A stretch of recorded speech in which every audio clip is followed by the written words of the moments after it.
Cool. Okay. Seems good. Working fine. Right, let's unmute the Discord server. This is intense for me. This is quite a complicated show, believe it or not.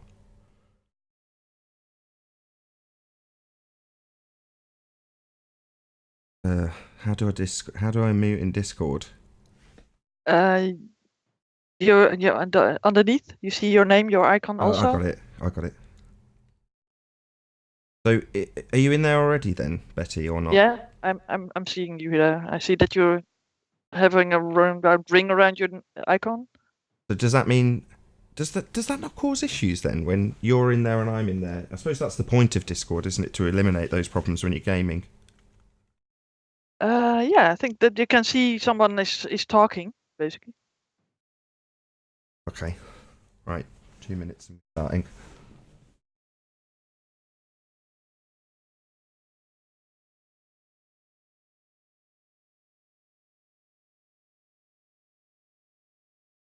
So is Arwin gone then? Yeah. Yes. I'll try and be good. I don't know. I only disappeared for 20 seconds and I had a bit of a row, and then I came back and I was like, right, I'll go then. You know that you can't go. So we're just waiting for John, right on the time we're supposed to start. Yeah. Well, it's 1 minute. 1 minute. Again? Are you here? Brilliant. Yeah, I just got back. Get out, wherever you are. Okay, are we ready to start then? Is everyone happy? As happy as you can be. I don't think Arwen's happy. He's not here. It doesn't matter. Yeah, roll, brother.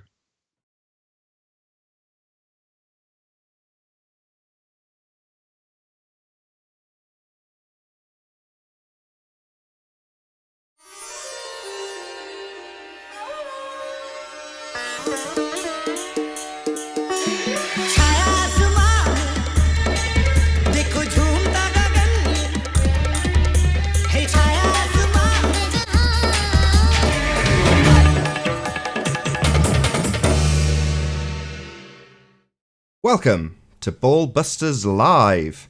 I'm your host Nathan Oakley, and if you are new to this channel, or you've not done so already, then be sure to subscribe and hit the bell notification icon to keep up to date with the Flat Earth debate. If you'd like to join the community debate, then go to nathanoakley.com and check out the Flat Earth Debate Forum. If you'd like to support this channel, there is a super chat that runs alongside each of these shows while they are live, and there's also a PayPal, Patreon, and crypto link in the info box below the video. Now, on this episode of BALLBUSTERS, we will be covering the Quantum Eraser. I know there is a summary of the last show, as there's been a 2-week gap between this one and the last, but I'm going to introduce you to all the fellow BALLBUSTERS in the meantime. So we are joined by Quantum Eraser, Paula, Adam, and I think that's it, isn't it? Is that everybody? No, that's me. Oh, Betty. there's also Betty. My bad, Betty. Most important. Betty as well. How are you all doing, guys? Yeah, All I'm good okay. here. Excellent Good stuff. evening, everyone. Hey, Adam. Good. Shout out to Rob Kiln for the super chat. Thank you very much indeed. So, as I say, there has been a 2-week break between the last BALLBUSTERS because one of the BALLBUSTERS was ill last week, and the week before I had my second child, which is great news for me. And as a consequence, there might be a bit of sort of summary of the last show, which may take about maybe 5 or 10 minutes, and then we'll have a little bit of discussion and then get into the meat of the Quantum Eraser experiment. So, John, without further ado, are you ready to actually go through the summary of the last show, the wave particle duality? Yeah, is the screen up? Not yet, but it will be in a moment. Yeah, just let me know. That it's not an official summary, but I just want to put this old business to bed. And because we had, a couple weeks without a presentation, then I think people are probably going to miss out on the main point of the presentation, and they're going to go back and want to talk about photons as particles at the end of the show. I'd like to stay away from that, but that's okay. They're going to do it anyway. But let me point an exclamation point on this before we get started. You're up. You're ready to the audience and see you. All right. So we're talking about a physical wave versus a wave function. This is where all the confusion comes in. And it's nothing but an equivocation fallacy. I really don't think it's done on purpose. And I'm not in the business of divining people's intents from the beginning. I don't think it is, but it all really boils down to an equivocation fallacy between waves. So let's try to put this to bed. So, Professor Shankar, chair of physics at Yale. So we have to play this game in two ways. It is particles, but its future is determined by a wave. But, and that's a really big but, the wave is purely mathematical. You cannot put an instrument to measure the energy due to that wave. It's a construct we use to determine what will happen in this experiment. This is what everyone has to get through their minds.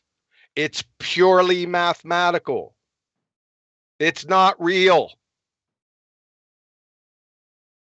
From the University of Tennessee, in one dimension, wave functions are often denoted by the symbol psi. They are functions of the coordinate x and the time t. But psi is not real, but a complex function. The Schrodinger equation does not have real, but complex solutions. The wave function of a particle at a particular time contains all the information that anybody at that time can have about the particle. But the wave function itself has no physical interpretation. So I guess I'm going to have to define physical existence. This is what it is. Anything that physically exists contains at least one of these: chemical formula or structure, charge, mass, momentum, or spin, or milli-electron volts, kcals, or kilojoules. That denotes physicality. So please provide any of these for any wave function ever devised, por favor. Are there any questions? Who still thinks probability waves, i.e. wave functions, have physical existence? Who still thinks photons, electrons, atoms, molecules are riding on physical waves like Kelly Slater at the Billabong Tahiti Pro? Okay. And this is a really good one. And is it quantum mechanics or wave mechanics? That is it digital or is it analog? I figured the name would probably give it away here, but it hasn't. All right, the second subject. Photons are particles. Richard Feynman, listen closely. The first thing, Newton believed light was corpuscular. Turned out that it had very strange properties from that point of view, and it was then explained that many of these strange properties was because, in fact, it was a wave, which was wrong. Turned out he was right. It was a particle. Do I need to read this again? I won't. Everything is really particles. From the chair of physics at Yale. All things, electrons, photons, protons, neutrons, they are all particles. So let there be no doubt about that. Pretty confident here. Both Professor Shankar and Richard Feynman, right? Photons are particles. There's a live double split showing discrete chunks, i.e. quanta, that's particles, of energy and momenta hitting the photographic plate. Just go down to the description of this video and you'll see a link to the double slit experiment. It will be a live double split experiment showing photons, quanta, hitting discrete chunks of the photographic plate in that experiment. So the game's over right there. However, I feel the wave force from the Wascally Willy Wankin Wheeler wave wonkas is strong with you young Skywalkers. So let's put these on for size. So listen up. To refute photons as particles, you not only have to falsify the stamp on the forehead, well-endowed demonstration and citations above, you must also falsify every single experiment with light over the past 250 years. I'll tell you what, let's hold off on this. That's too general. Let's get specific. This is what you're going to have to do. You have to debunk these experiments. You ready? The photoelectric effect. Number 2, Compton scattering. After you do that, you then have to falsify Heisenberg's uncertainty principle, which states that the more you know the position of a particle, the less you know the momentum of that particle, and vice versa. Best wishes, I'll get the popcorn. You'd have better chances putting mascara on a honey badger than using the medium of the depth of the badger's incisors in your fourth point of contact to resurrect Alexander the Great's horse than refuting the case brought against you. This is the case. These 3. Now, after this presentation's over, we're going to open up for questions and comments. If you are in the business of falsifying photons as particles, this is what you're going to have to do. This is the evidence against you.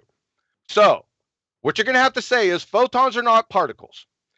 And then the next words out of your mouth have to be either the photoelectric effect is falsified as evidenced by, or Compton scattering is falsified as evidenced by, or Heisenberg's uncertainty principle is falsified as evidenced by.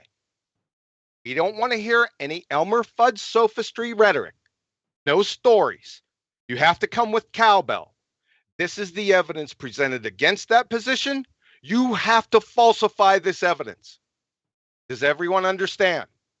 Yeah, I want to reiterate that. So the link that's available, you probably won't want to join immediately because it's going to be a while before we actually open up the lines to the public, but there is a link in the info box as per the debate, although it goes to Discord in this instance, so we have a little bit more control.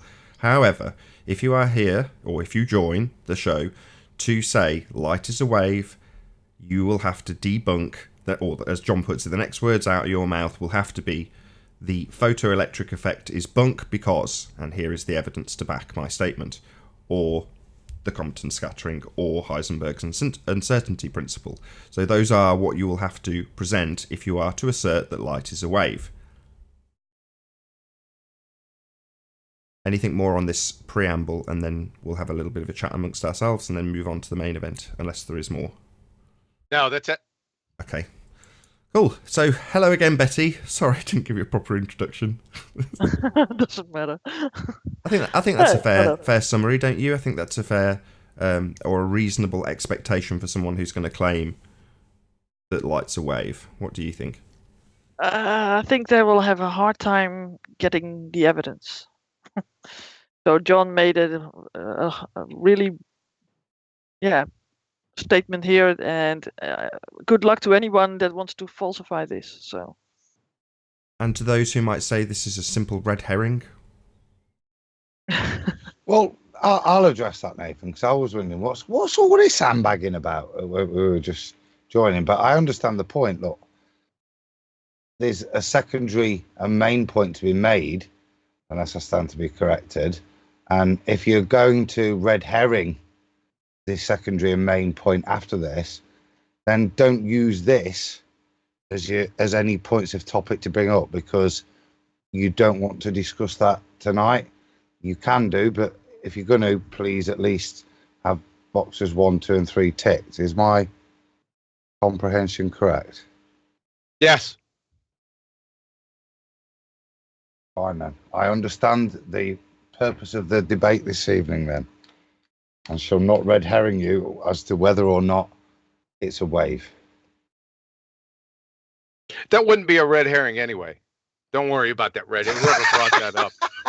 And you nearly agreed with me for 2 sentences in a row, so that's not bad.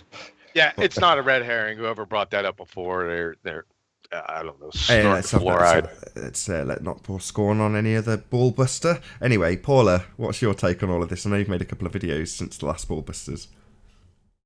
Yeah, I made the first video. Sorry about my voice. John somehow gave me his germs, and I've been sick all week. But the first video, Quantum Quagmire, was my mainly my attempt to just understand the experiment, the quantum eraser experiment, and to put things in your own words is a better way of saying whether you understand something. And the second video was my attempt to say, what does it mean? First is what it is, and then what does it mean? What can be deduced from it? And I think so far, as far as just a quick point about red herrings, it depends on what the point under debate is. If it's a distraction from that point, then it's a red herring. But if it's introducing a new point that someone wants to make the main point, that is not a red herring. It's it's logic terminology. But anyway, the only point I would raise right now, from what you've said so far, is just that the fact that this is it's hard to get your mind around, but as far as what a wave, or what a particle is made of, is what pops into my mind. When I was first looking into these things, is okay, particles, but what is a particle? Does it have shape? Does it have size? Does it have energy, moment? It obviously has energy and momentum. It has charge and spin. And what I think a lot of people want to do is try to visualize what that shape is. Is it a sphere? Is it a box? Is it a triangle? Like those are questions that would pop into my head. And I'm not sure they're absolutely valid questions as far as we're trying to relate this to physical objects. But it's a good question that I think a lot of people would ask. What is a particle? What is it made of?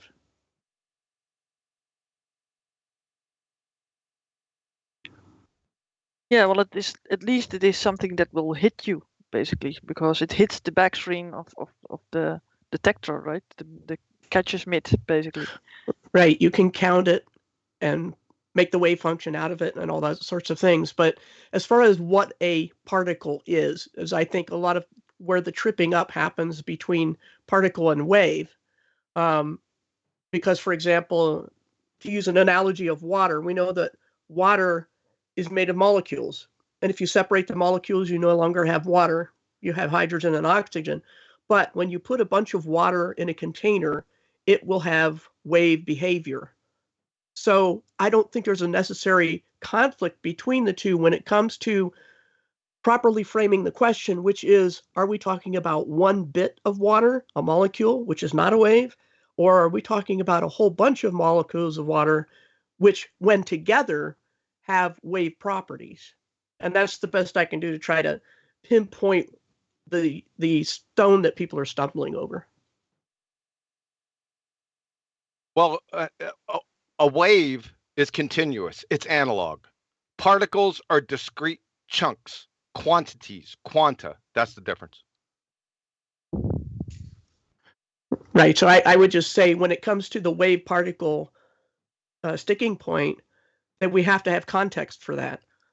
And I'm giving you context. Yeah. I'm giving you context. Right. So that's the only point I wanted to make, was just that it has to have context to answer the question. Yeah, well, the wave function is not physical. The confusion's lying with wave functions and waves in people's mind. The wave function is not physical. That's what they're talking about when they're talking about waves. That's the problem. So, yeah, wave function is not wave, and wave function is the mathematical description as opposed to something physical. So when people describe light as a wave, it's actually a reification of the mathematical description. But inside that construct, you can't take out from the mathematical describing of something a context that gives you a physical wave. It's always going to be stuff, physical stuff, quanta. Right, but I think what people will say, what about wavelength of light? What about, all the frequency of things that are appearing to be a wave? Not talking about the probability distribution, the wave function concept, but instruments that measure frequencies, or the splitting of sunlight through prisms. That's what I would think would be questions in people's minds. I already went over that in the last presentation with diffraction grating. I spent 20 minutes on it. Right. I'm just saying, if people are just coming to this topic, these are steps, because when I did those videos, I tried to write down the steps I went through trying to reason it out. So what I was just saying is these are steps people are going to take to that. So Sure. The bit that that's John's all I have right referring now. to Sorry. is the divisible grades that you can see, and he had them up in little dots, getting ever more fractal as you increase the number of slits. That's the bit you're referring to, right, John? Yeah, we went over diffraction grading and how wavelength and frequency was contrived from that. Sure. So it comes from the maths. Anyway, at this point, because this is going to be a discussion that opens up again, undoubtedly, although it's not the purpose of this show, when we open up the lines to the public, although we've already laid down the ground rules in that regard. Is there anybody else on the panel that wants to add anything to this before we actually move on to the quantum eraser experiment?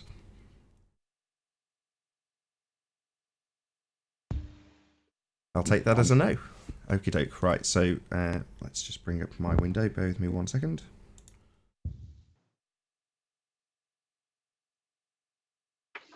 So back to the double slit experiment results. So what is going on here, right?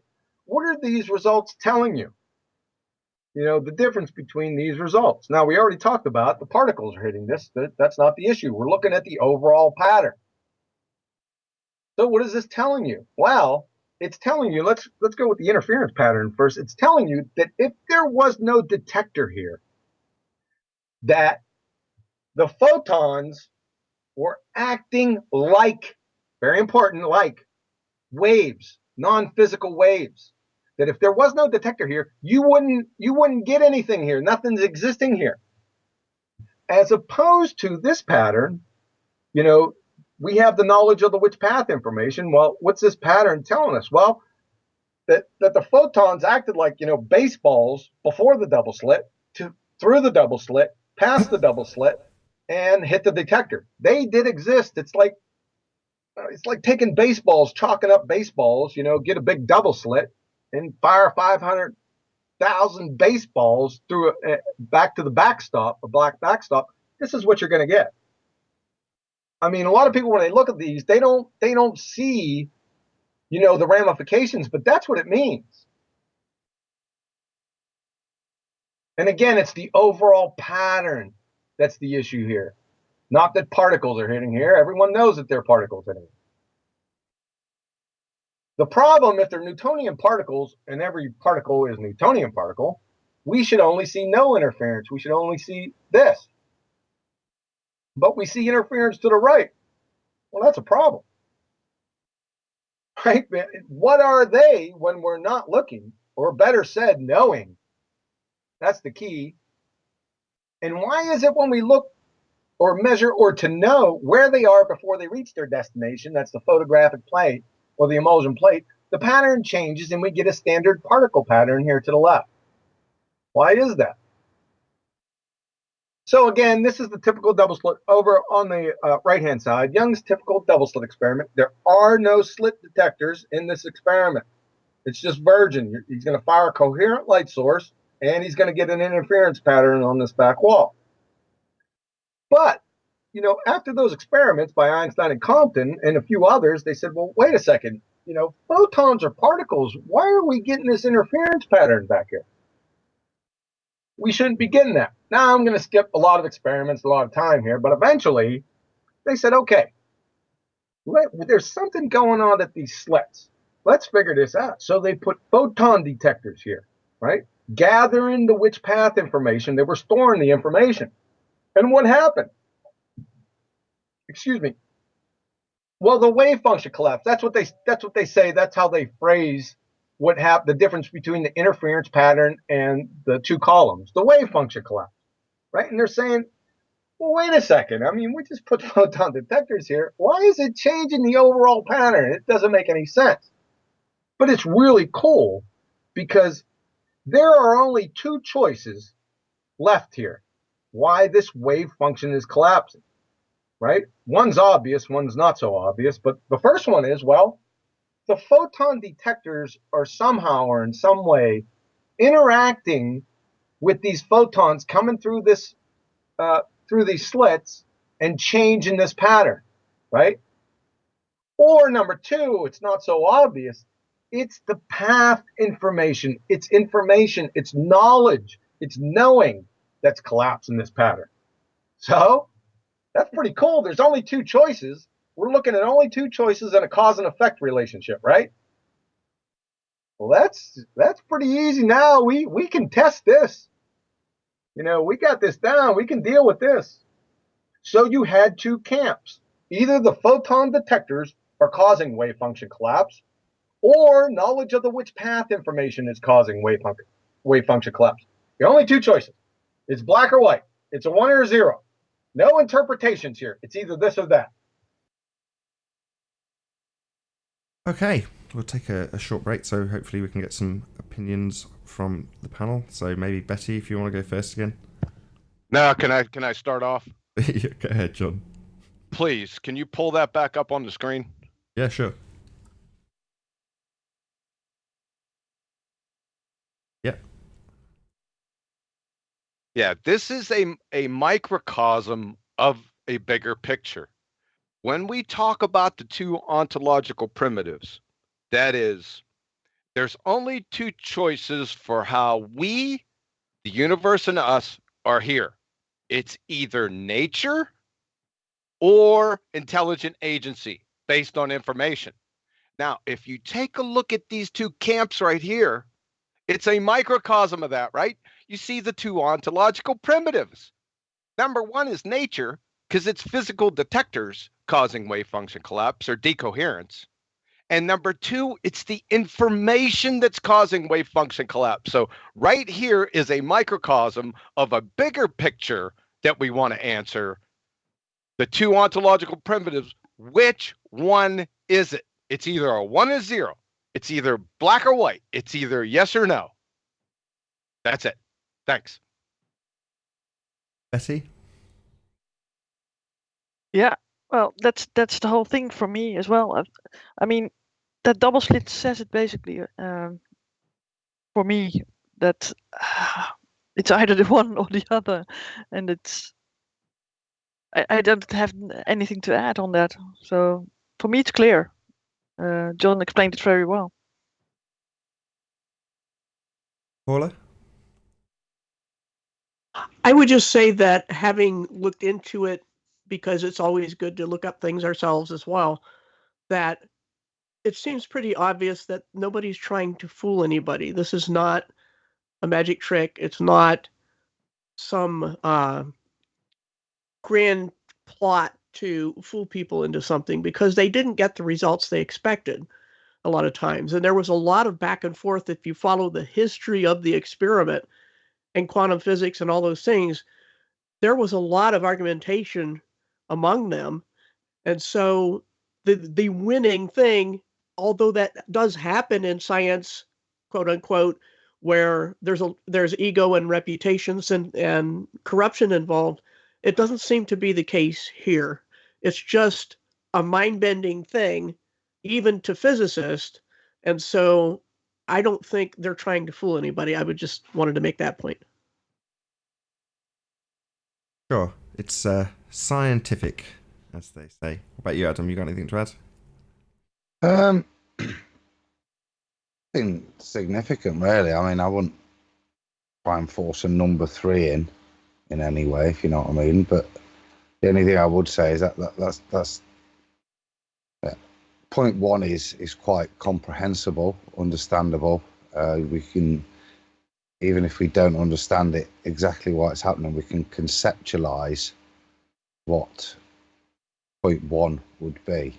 Number 2, I suppose, is the secret, and it's trying to wrap your head around what the reality of knowledge of the path is, outside of it being recorded somewhere, how that thing is.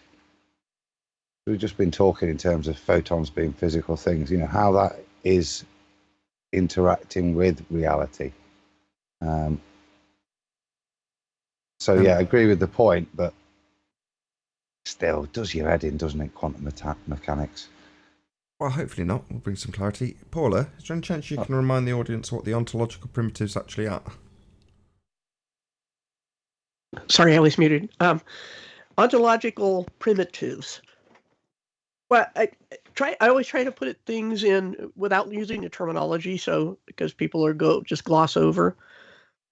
But we're basically talking about how you know what you know, right? Am I think not having a fog brain today because that's been a thing all week. But how you know anything, well, this gets complicated. But the thing is that truth or fact or something existing is independent of who believes it, which is a highly contested idea among a lot of people that think that no, there's no such things as absolutes, that it's all solipsism, basically. It's what you perceive. But I hold that I think that this principle holds, if I'm recalling the right terminology myself, is that there is reality or truth or fact independent of whether anybody perceives it or not, but that knowledge of something should be based upon things that you can observe or put the scientific method on in certain cases, or that everyone can verify, that can be verified in some way. I don't know if that's a good explanation, but it's kind of what I would start with, I think. Yeah, but there are just two choices, right? Either nature did it or intelligent Right. design. I And guess I went off a little philosophical on that. I'm sorry. No, that doesn't matter. No, yeah, but I think that there's no third choice. That's basically it. I mean, you can say that aliens did it, but then still, who created the aliens? And then you get into the sort of a regress fallacy, infinite regress fallacy. So there has to be an initial cause, and that cause must be outside of the narrative that we are in, where we find ourselves in, the reality that we ourselves are in. And I think that the whole thing with the quantum eraser experiment makes that more clear. And I think that we will go through that next. Sure, that's going to be coming up and coming. But if you can just, Betty, if you can summarise the two ontological primitives, as there is only two. Yeah, well, either nature did it. So nature has to wiggle itself together and make cells, and via evolution, whatever that is, as John would say, come, and then finally we get people, and we think about ourselves in that fashion. Or there is a designer, a god, and for me that's even a personal god, created us, because he is outside time and space, and he is the one that is outside of the computer game, so to speak, and made up the laws, the rules, and how we can develop, and what our five senses are. And for us to figure out what God is more difficult, I think, because we have to think within the narrative that we are being designed in, and so we will never comprehend what God is in its entirety. But we get a grasp of who He is by the design, by things in nature that we see, and in structures, and how things are organized and stuff. So for me, there's enough things that point to intelligent design. And I think that if we put together a lot of the stuff that we are made of as people, and put it together and wait a couple of years or thousands of years, I don't think that there will be arising a person or people from that. So because you have to have intent and you have to have information, and information isn't something physical. That's not of nature itself. It's in nature, but it's not of nature. That's my take on it.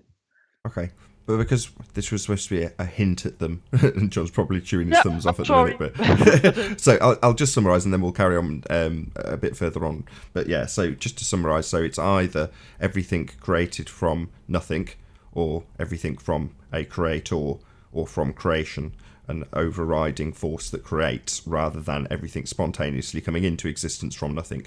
The point being that you have a narrative with a creator external, or a big bang in the current narrative, everything coming out of nothing. So with that, we'll carry on. So Oh, before I get to this key point, this is a really good point right here. Let's go back up here because there's a lot of confusion out there. We don't want to add confusion. We want to take away confusion. So when people get in these discussions, what happens here is they don't differentiate and provide a distinction between photon detectors or electron detectors or whatever detectors at the double slit and this plate back here, this photographic plate. This is what I call a catcher's mitt, right? That's how I differentiate them because all it's doing is catching these photons or whatever is being fired through the double slit. So be careful when you're in these discussions, go ahead and delineate what you're talking about, right? Because there's so much confusion with detectors this, detectors that. I was in a few discussions. I just dropped the discussion. I said, we're so far off the main point, there's no sense in going on. So go ahead and do that. It'll limit confusion. So back to our two questions, right? Well, the quantum eraser experiments and more of the delayed choice experiments were designed to settle the question on the mechanism for the wave function collapse, mainly the quantum eraser part of the experiment. Most of these experiments were thought experiments. They were the brainchild of Professor John Wheeler at Princeton. He thought up all these experiments, but back in the day, they didn't have the technology to deal with them, right? They couldn't actualize them. However, as we're going in time, 70s, 80s, and 90s came along, they said, well, hey, we can actually actualize these thought experiments. And they did. Good news for us.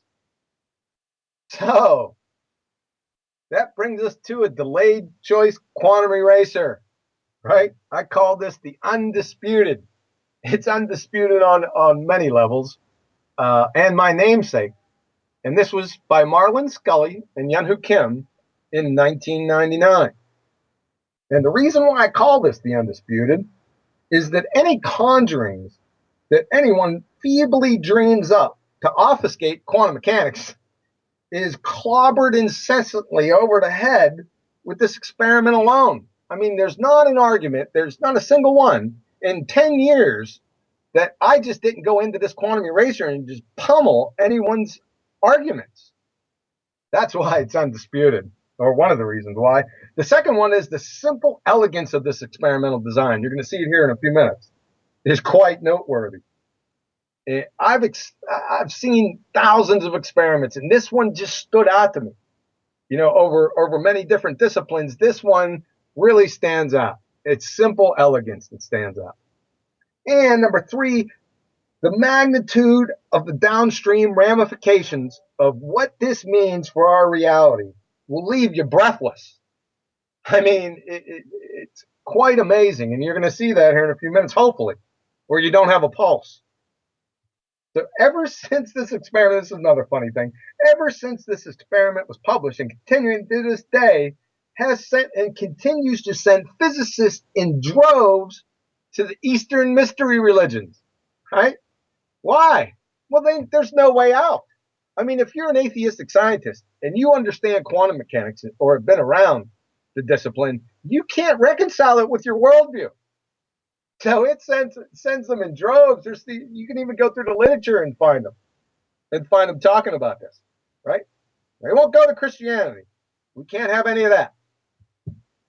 So we have back to our cause and effect relationship. We have two choices.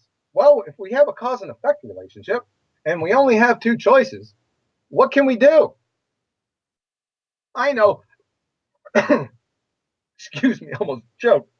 I know, let's do the scientific method.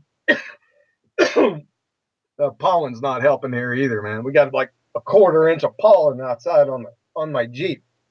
So it's pretty bad. But listen, we can do the scientific method, right? Let's do an experiment. So observe a phenomenon. Photons, elementary particles, atoms, molecules exhibit both wave-like, that's interference patterns, or particle behavior, no interference pattern.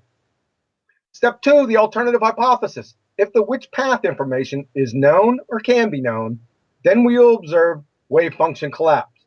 That's no interference. Conversely, the null hypothesis. If the which path information is known or can be known, then we will not observe wave function collapse. In other words, if the which path information is not known or it's erased and never can be known, then we will observe interference. That means the wave function's intact. Now, if the environment is the mechanism for wave function collapse, they call it decoherence. That's interactional quanta with a physical measuring device, in this case slit detectors. Then we will not observe any change in pattern between the downstream detectors. I'll show you those here in a few minutes. The independent variable in this experiment is inside the experimental setup. It's based on the paths. It's either the known paths, and that's detectors D3 and D4, and the unknown paths, detectors D1 and D2. The dependent variable is, well, whether we're getting interference patterns or no interference patterns. Just that simple. Excuse me. So, test experiment. Remember the two camps now. Don't lose sight of this. Don't forget the question. The two camps for the cause of wave function collapse, it's either the slit detectors or knowledge of the which path information. Now, this is the experiment. This is kind of small. Let's go to a bigger version so you can see it. Now, at first blush, this is pretty complex, right? It's pretty intimidating. But if you take your time, get the Adderall drip out, right, and go through this experiment, identify all the players and what's going on here, like 5, 10, 20, or 500 times, you'll get this. It's actually, after you get it, it's really quite simple. And like I said, simple elegance. Let's go through it. We'll go through it slow. So we got the laser beam, the light source back here. It's an argon pump laser. You have the double slit right here. You have a BBO crystal and a Glan-Thompson prism, right?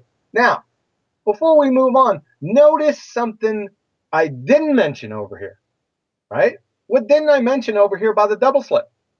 There are no slit detectors here, right? So we're testing this hypothesis directly. There are no slit detectors in this experiment, okay? So let's move on out. D0, D1, D2, D3, and D4, along with D0. All these guys, all these black rectangles here, are catcher's mitts. They're only catching these photons. That's all they're doing. You got another prism here that's guiding these photons on their paths. These green things right here are beam splitters.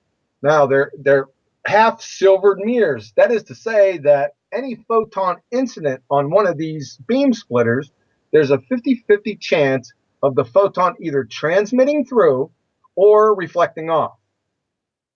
Okay? MB and MA are full silver mirrors. They can only reflect 100% of the time any photon that's incident onto them.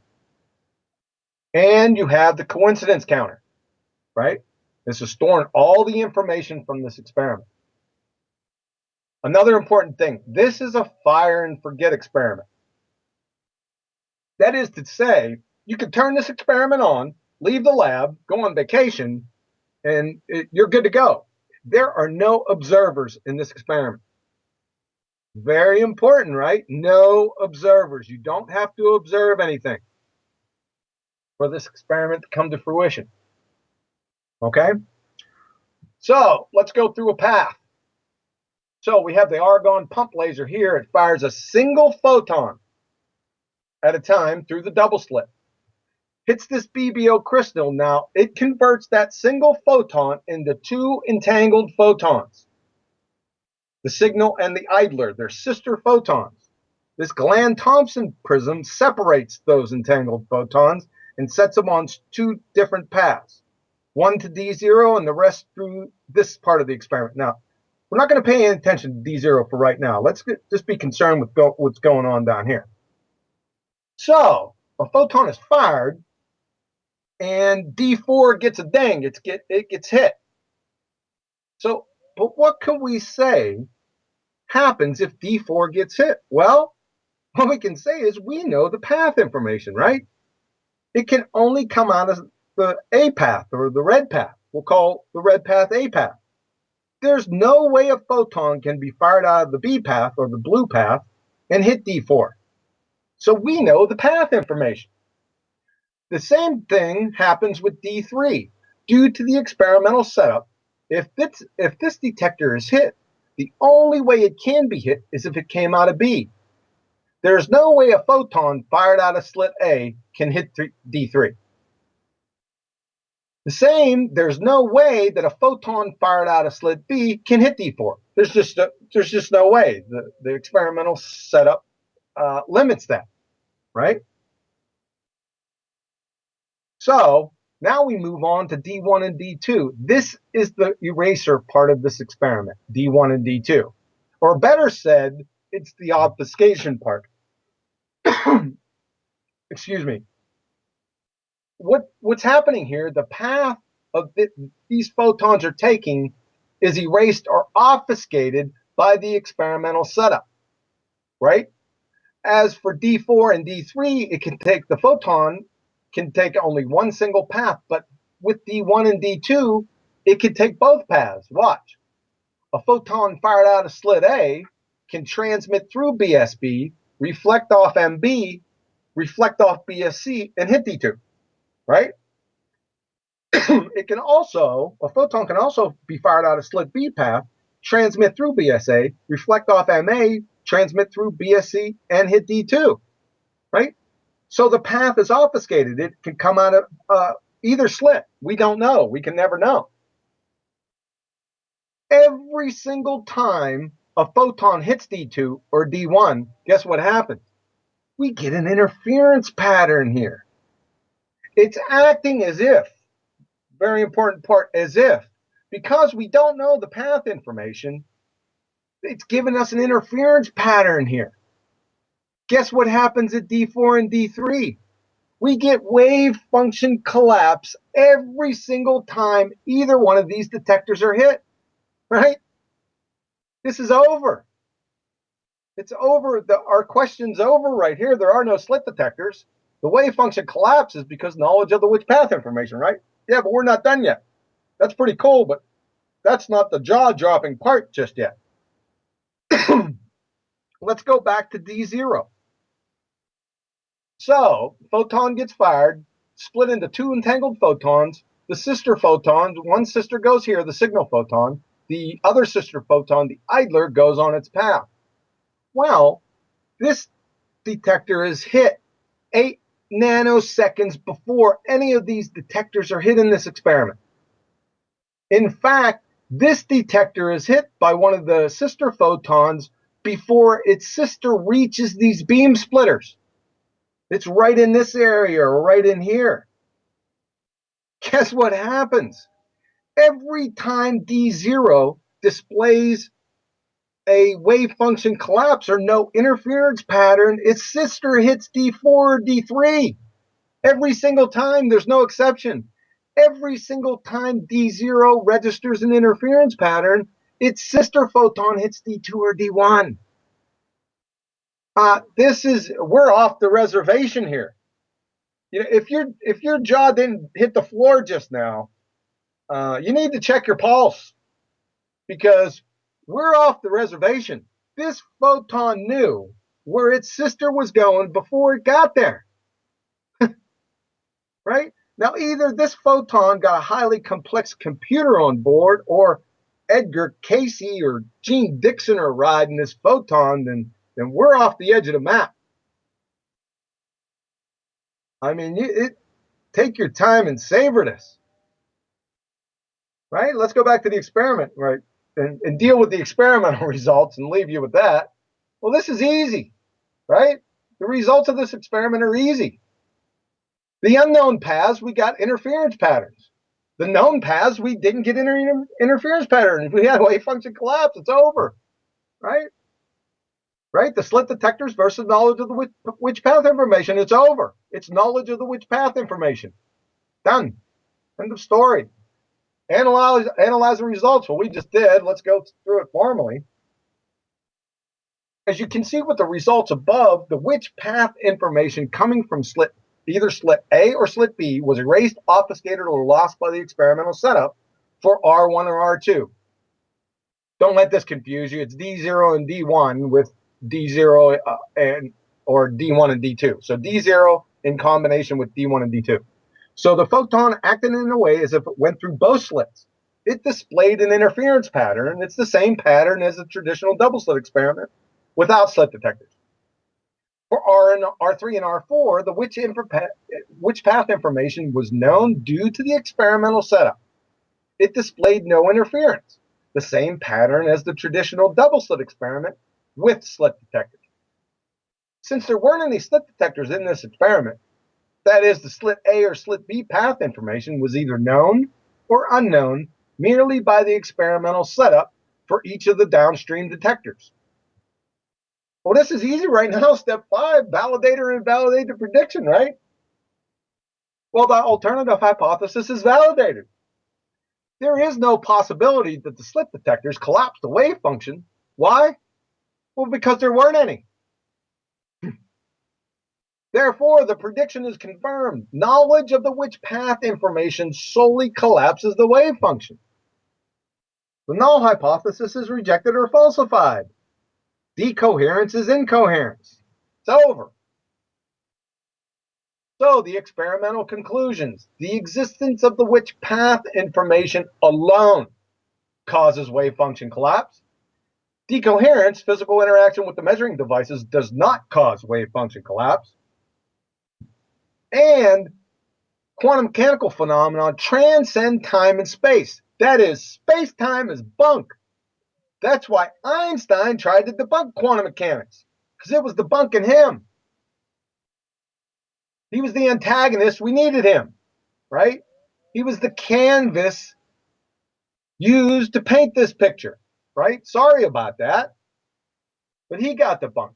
Well, additional confirmation. I picked 3 out here. I can, pick hundreds now, but the one that stands out is this one, Zhao Sung Ma, from the Proceedings of the National Academy of Sciences, 2013.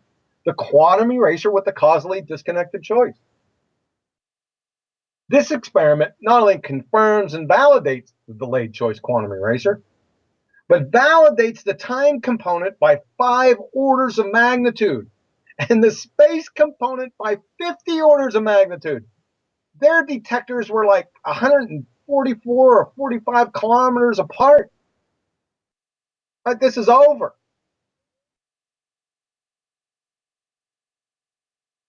Okay. That'll just about do it.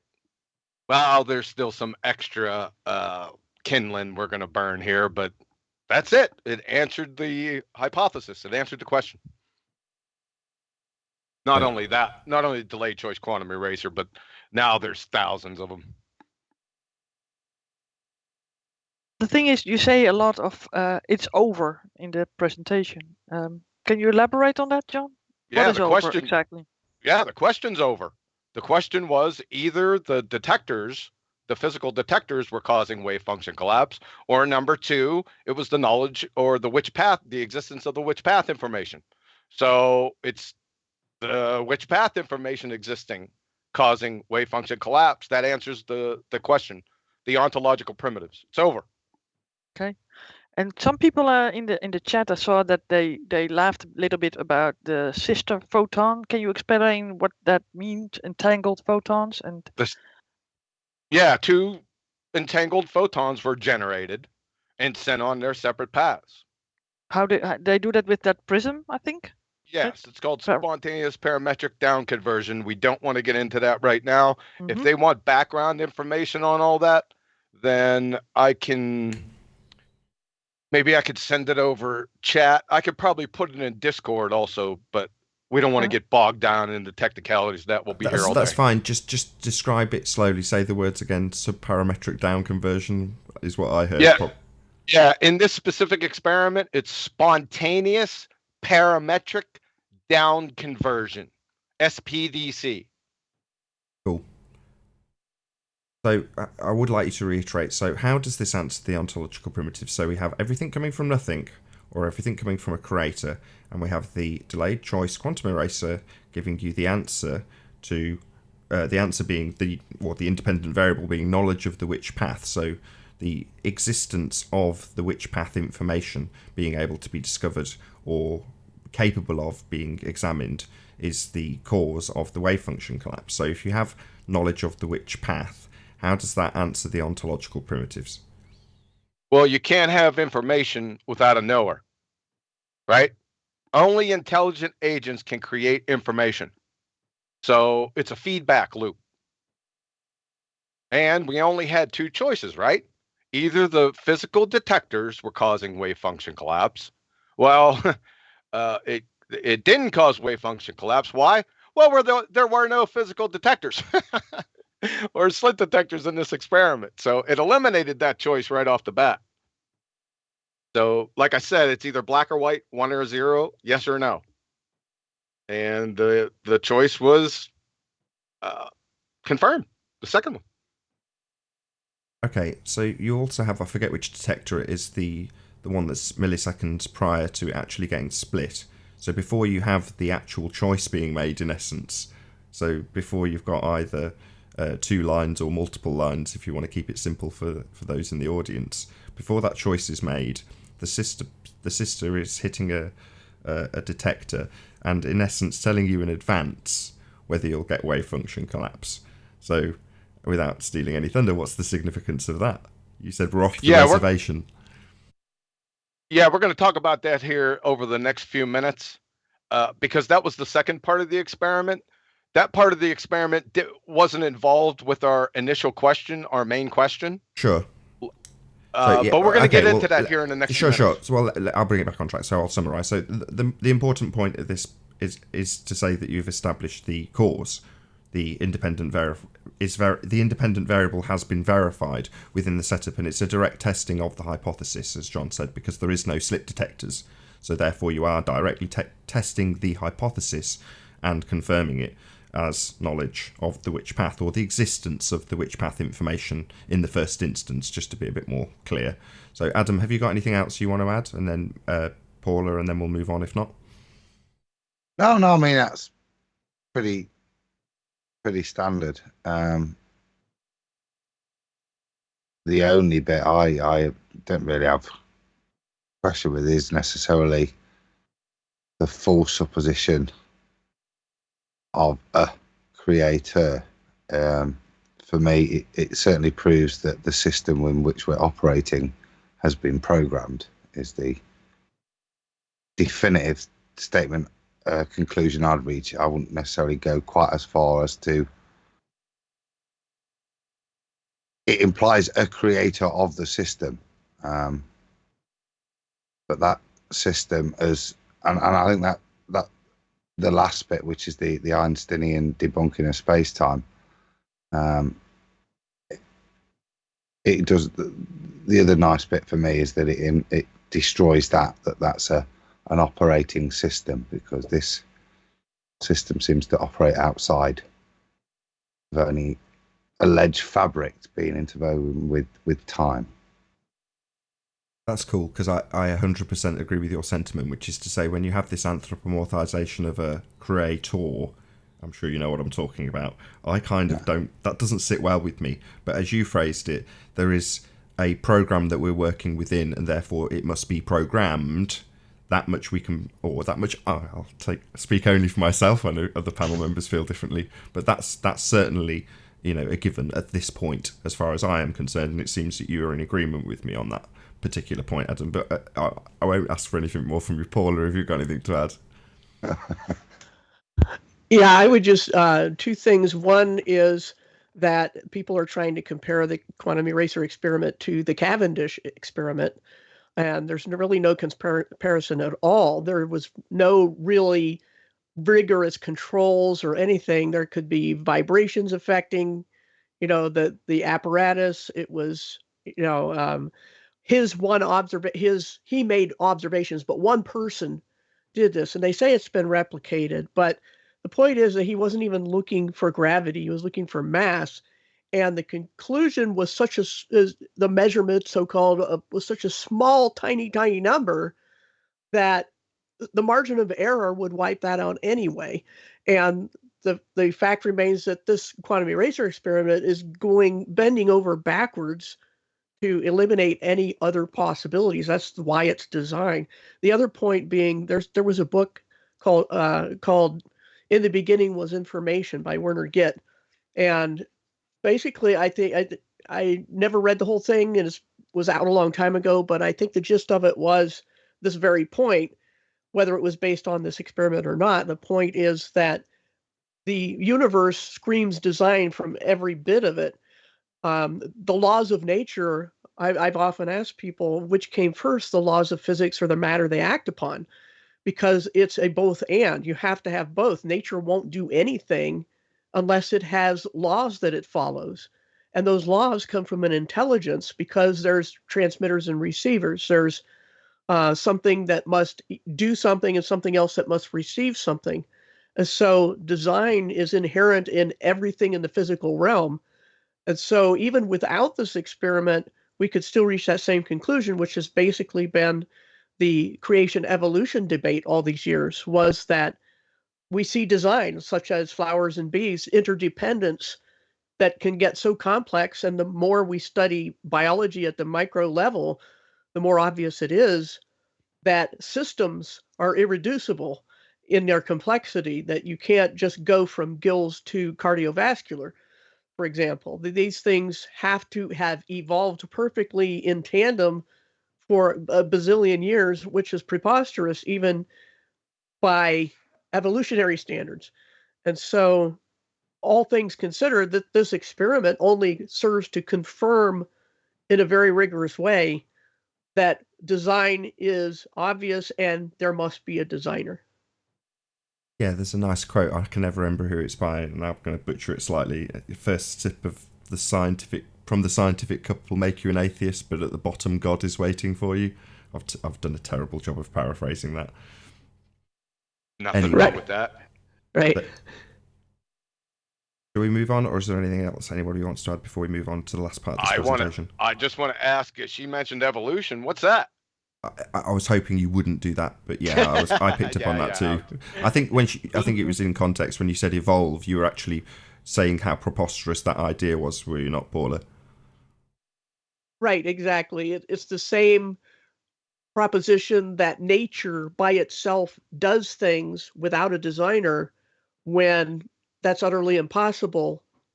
No matter how many years you give something, time itself is waved like a magic wand that anything is possible.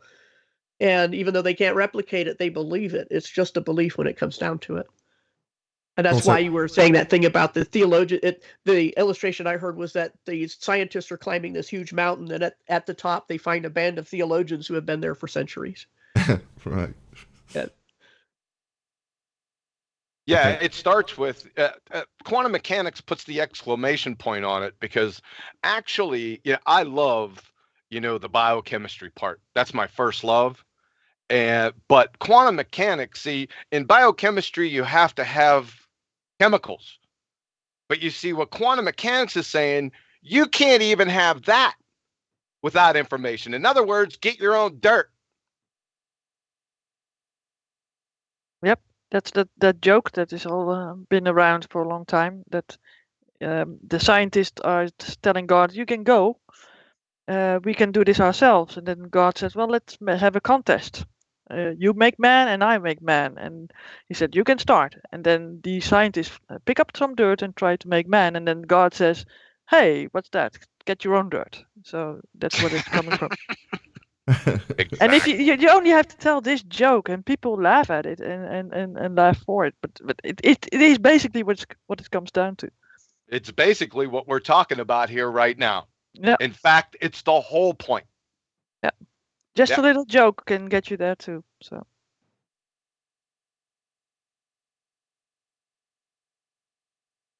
See, the gobsmacking implication here are that not only are there no slit detectors at the double slit, but again, time and space, or space-time, is utterly meaningless in this reality.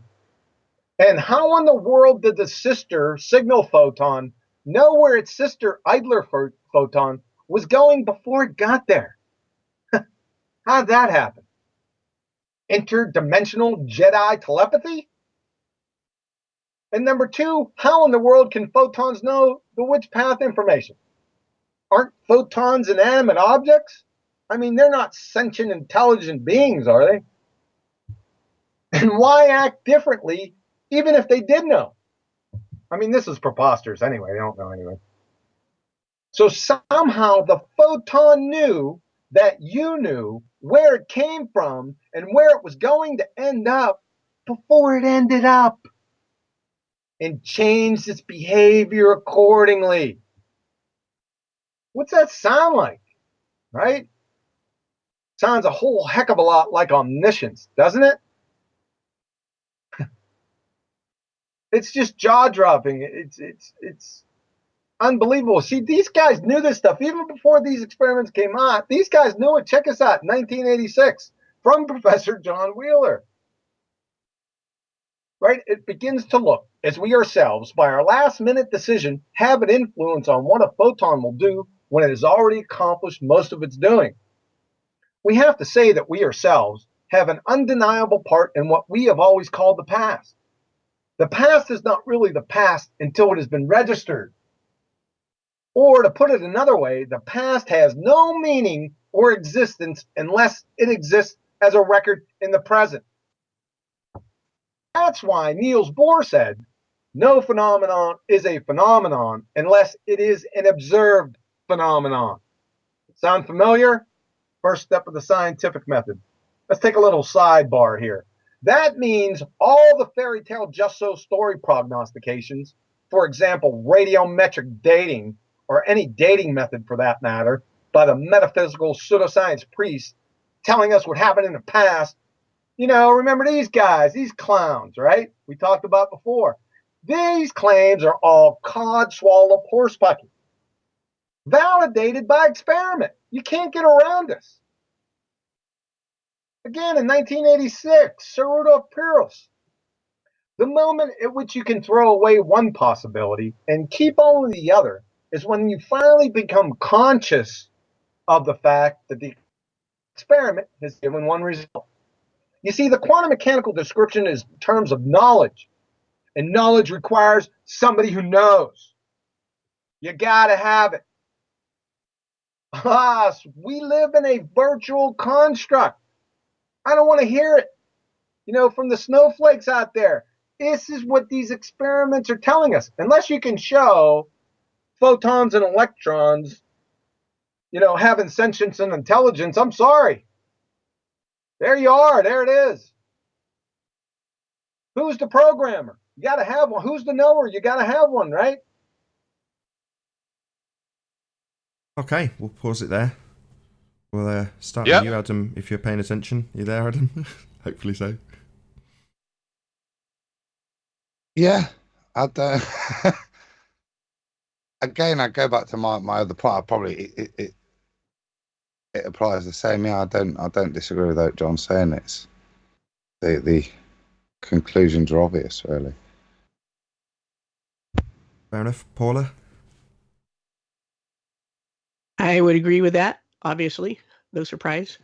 And the question is raised in the chat, well, how do we know there's only one creator?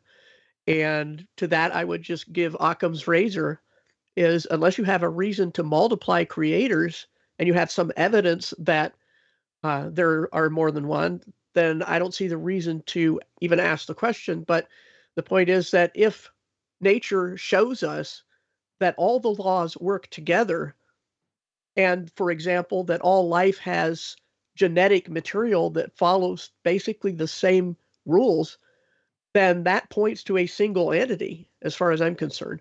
I can't rule out multiple creators, but I think the burden of proof is more on the multiple creator idea than there is on the single creator. I answered that question in a creator versus atheism. It's the last section, so they can scroll down, go to the description of this video, scroll down, creator versus atheism, and then fast forward to the last subject, and that it'll answer your question.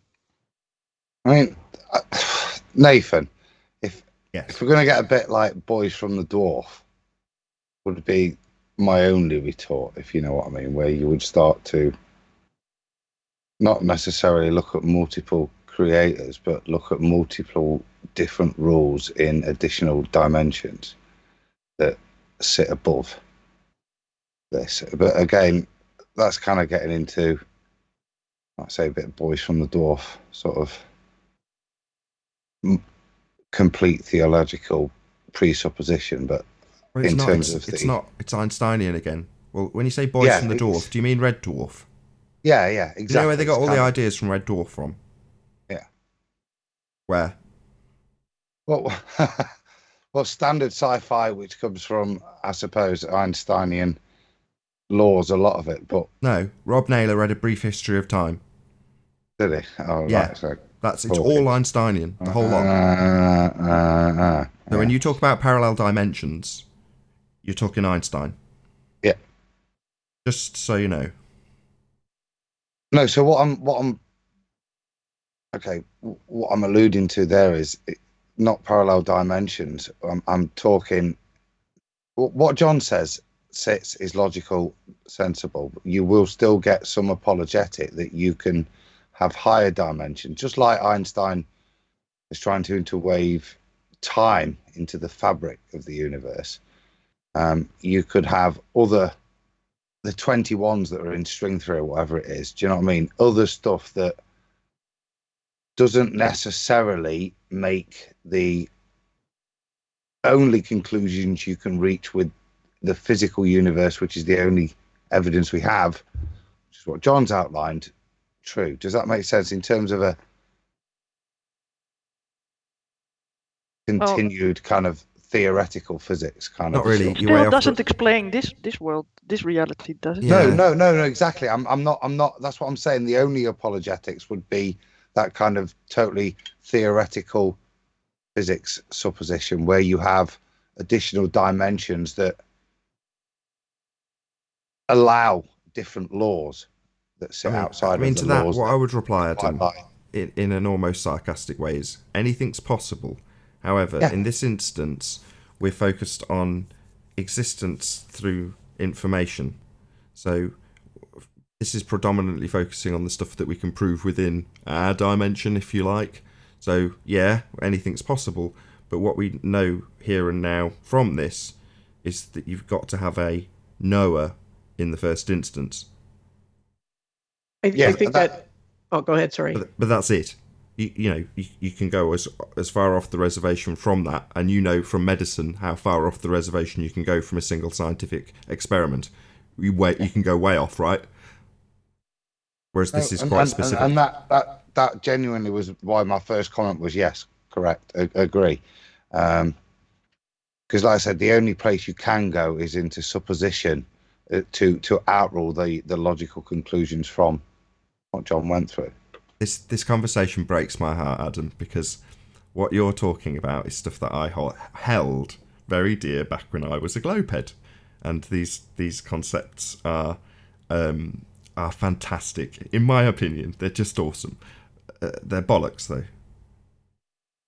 I would just like to add that the thing is about moving the goalpost, basically, to invoke all these other possible dimensions and universes. It doesn't answer anything any more than eternal regression answers anything. It's evading the question, actually. I agree. To He places almost where got they there, can't Paula. be. I nearly charged him with that, but he didn't quite get there. He was very careful. Right. But yeah, it moves things to a place and time that no one can observe, and tries to use that for an argument that what we can observe, and the scientific method requires that we observe it. So to invoke those things as solutions is basically the concept in novel writing, a deus ex machina, a ghost in a machine, which solves the problems magically.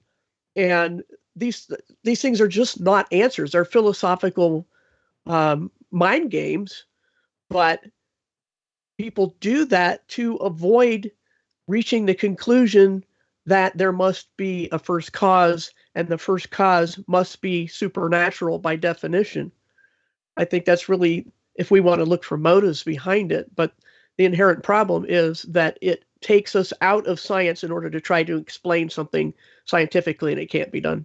Well, other than the supernatural bit, that's what we have in the current rhetoric with Einstein, right? We have this fantasy idea that's been reified into existence in a lot of people's minds, and I'm not having to go at Adam, but You know, some of this stuff is very deep-seated, but you can't get away from it when it's programmed into you through not just the rhetoric of the priests when you're looking at Discovery Channel, but also the sci-fi like Red Dwarf. And if you're British, you'll be fairly familiar with that TV show, maybe not the Americans so much.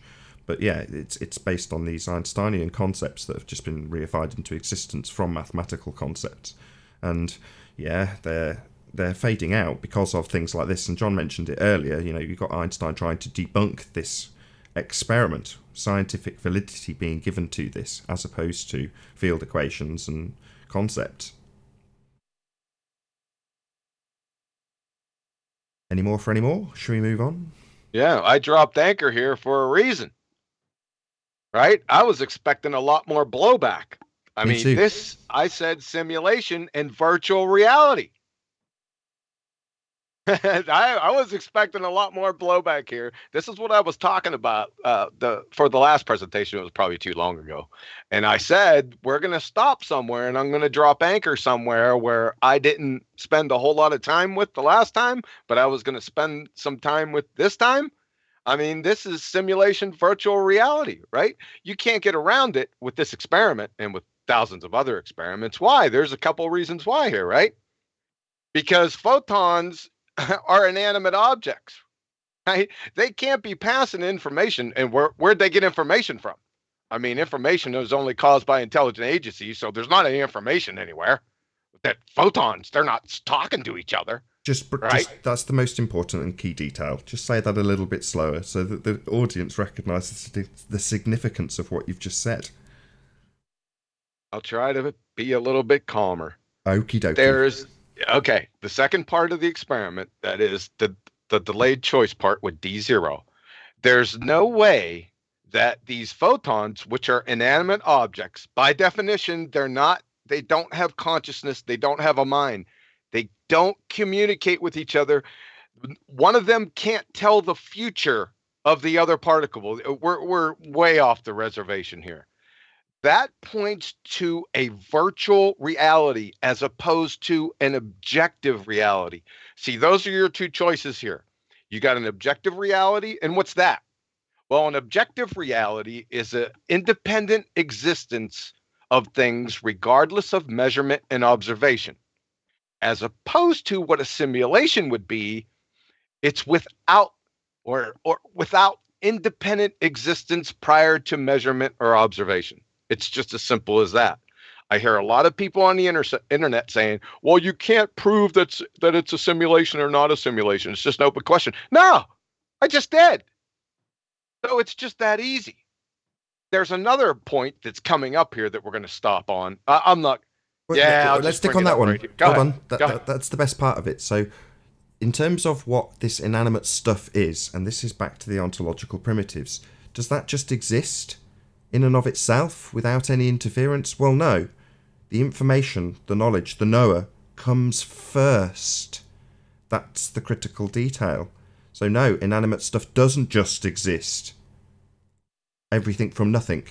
The second ontological primitive. So this is the most critical detail in this whole presentation, for me, personally. Yeah, we're going to get to another aspect, a small aspect of it, an important one. Well, I'll just wait for that. It's over the next few minutes. So, in conclusion, in order for matter to exist, there must be a knower first. That's why I've been saying this for 10 years. Now you see the reason why. And atheists, pay attention. From Bernard de Espinal, The Quantum Theory and Reality, in 1979. Great year, by the way. The doctrine that the world is made up of objects whose existence is independent of human consciousness. Well, what is that? Well, that's philosophical naturalism, realism, and atheism. That's what it is. That's what this is. That's the quintessential tenet of it. Turns out to be in conflict with quantum mechanics and with facts established by experiment. Right? Who's the science deniers again? Can't hear you. Let me break this down for you. Phlogiston, 13th century alchemy, and Alice in Wonderland are more tenable than your fairy tale scientifically falsified religion. Atheism, Make no mistake, this is a religion. It's belief without evidence, or the lack of belief without evidence, right? It's not only that. In fact, it's belief without evidence in the face of scientifically falsified experiments, right? The evidence scientifically falsifies your position here. That's more than religion. That's blind, fanatical religious zealotry.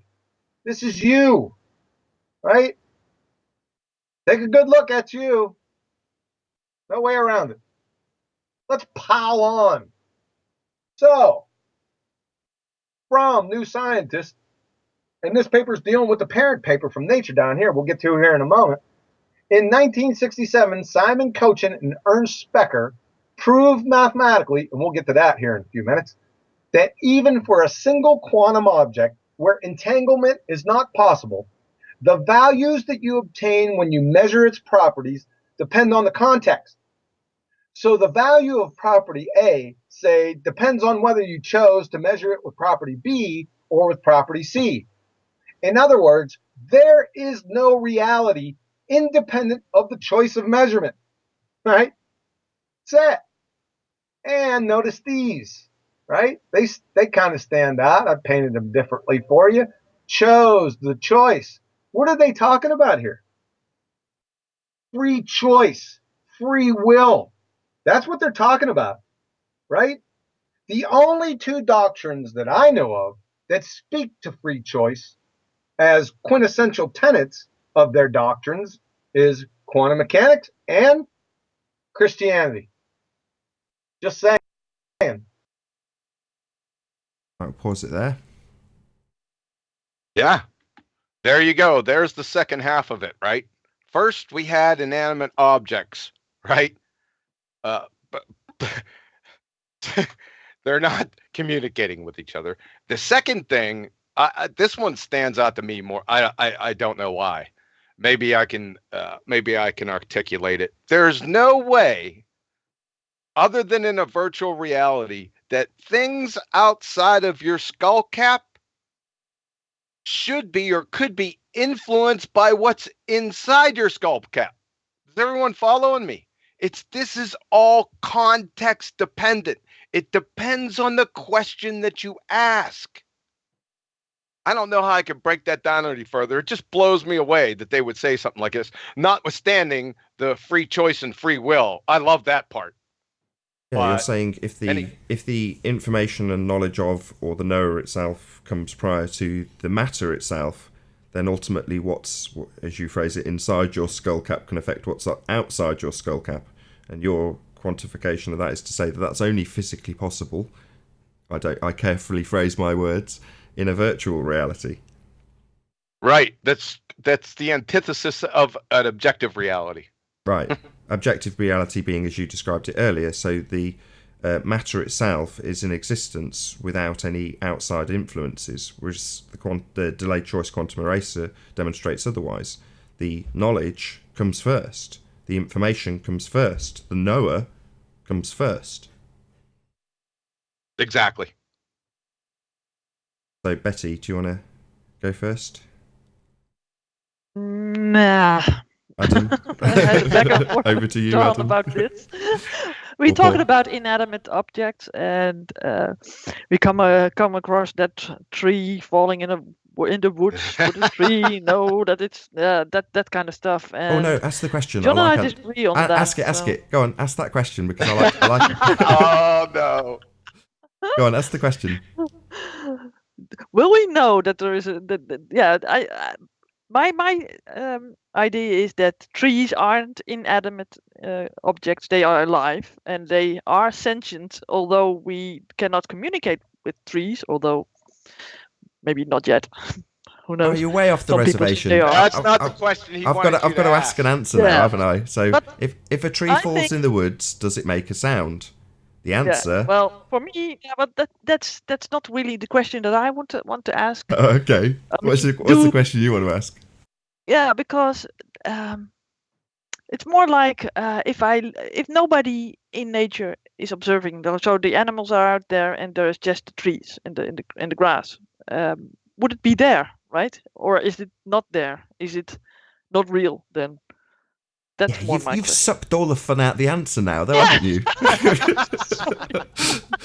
So I'm going to do it anyway. So if a tree falls in the woods, does it make a sound? The answer being there is no tree.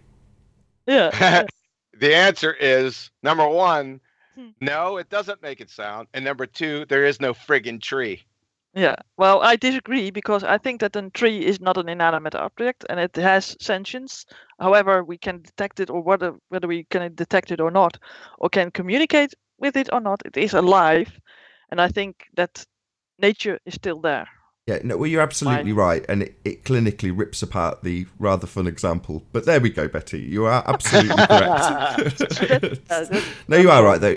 We can't help the analogy or allegory or whatever it be described as. That question when it gets posed. Yeah, it's got its flaws, and you're right to point them out.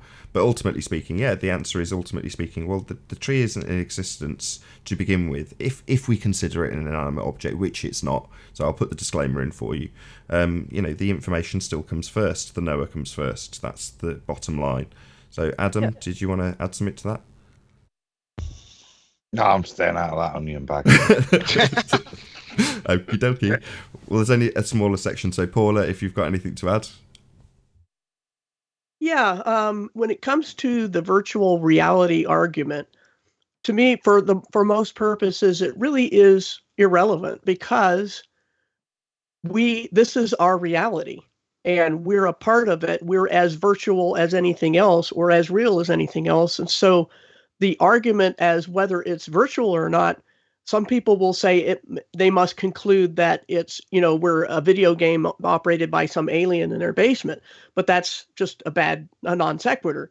And the issue is that in our reality is designed. Whether it's virtual or not is really, we can't ask that question because you have to be outside of the simulation to have simulation have any meaning. So for our purposes, the question doesn't even matter. Now, as far as whether a tree is there, if nobody is, whether a tree makes a sound if it falls and nobody's there to hear it. The thing is that, first of all, on one level, it's a trick question because sound is a perception of vibration, an interpretation of vibrations. So if nobody's there to interpret it, no, it doesn't make a sound, but yes, it makes a vibration because that's how the laws of physics work. Whether the tree was there or not when nobody looks, well, we can't ever answer the question because nobody's looking. Now, if we apply it as a quantum eraser mind exercise, you could draw a conclusion one way or the other, but in practical life terms that most people are going to deal with, no, if you don't know, you don't know. You don't know if it's not there if you're not looking. It's impossible to know because as soon as you look, you know. But but then you come to the argument of the brain in a vat kind of. No. That is the answer. Right? You said you don't know if it's not there. Well, yes, you do, in the respect that if the information exists at all, if it can be discovered, if it has been experienced, and that is in some way retrievable, then the tree does exist. But if at some point the information is lost to history, say, then no, it doesn't exist anymore. It is as simple as that. Without the information, the tree does not exist. So the tops of the mountains don't exist because we haven't been there to experience it. Which mountains? The ones that haven't been rendered yet? Yeah,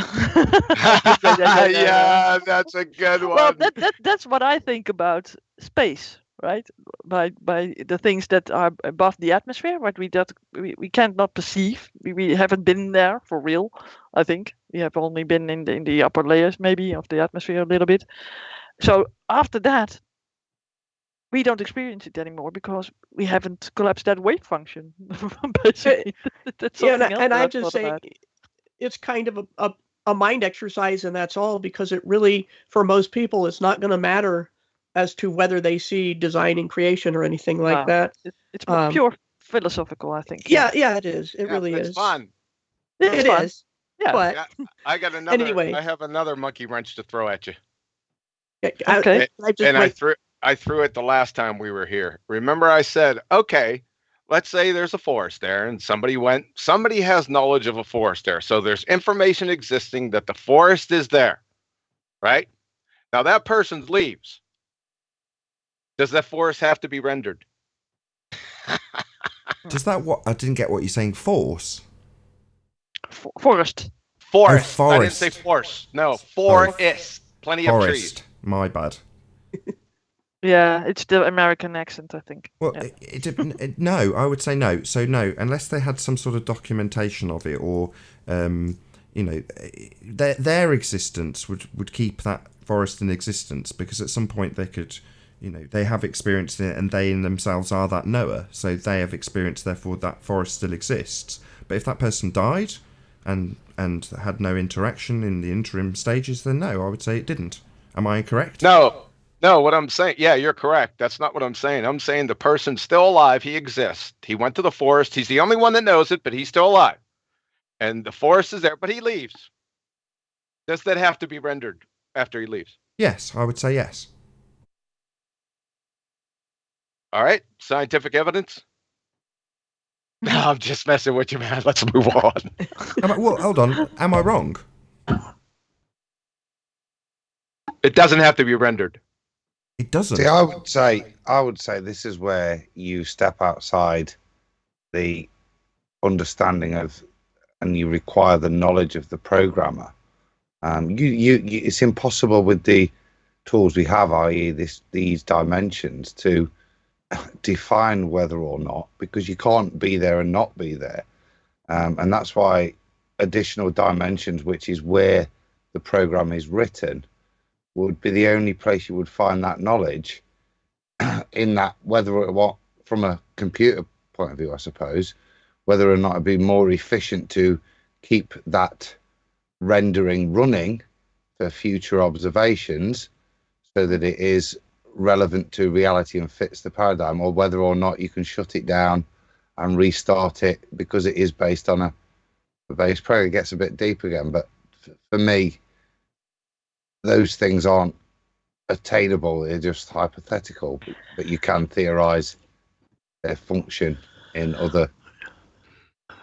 If I could just jump in quick, the problematic phrase for me is have to be rendered. Nobody says anything has to be rendered. It's kind of an assumption in itself, whether something can only be rendered if there's a need, But basically, if we can tie this to the flat Earth debate, which people have been asking for a while in the chat, I mean, everything can't be directly tied to that, but we're talking about what's possible as opposed to what is. And that's the whole problem with people when they say there's a standard model. They will say, well, it's possible, even though we disagree that it is, but they'll say it's possible. And that still doesn't mean it is. And I think that's the essential question of all this is possibilities don't mean anything unless you all recognize that all anyone has are probabilities.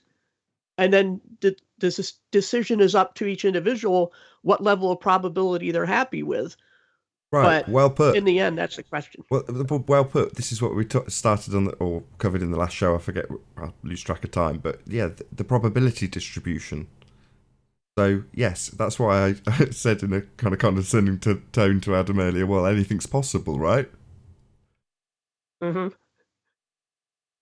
I shouldn't even brought this up. No, this is great. The whole reason why I did is I'm not a video game player, but I'm thinking of virtual reality and virtual games.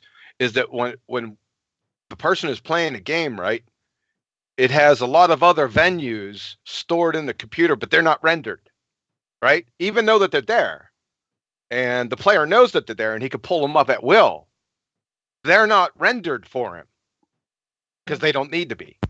Yeah. So the point I was making there, John, though, is if you think of it in terms of a computer game, and one of those forests that you plant at time 0, it is going to be a resource, and when you plant little seeds, there's 0 resource there. So within the computer program, does it still render the growth of the forest and the actions of the forest and the interactions of the forest, or does it just simulate from 0 the next point? So is there a re-rendering every time, or does it just the rendering continue? So once a knower has been there, does it exist forever?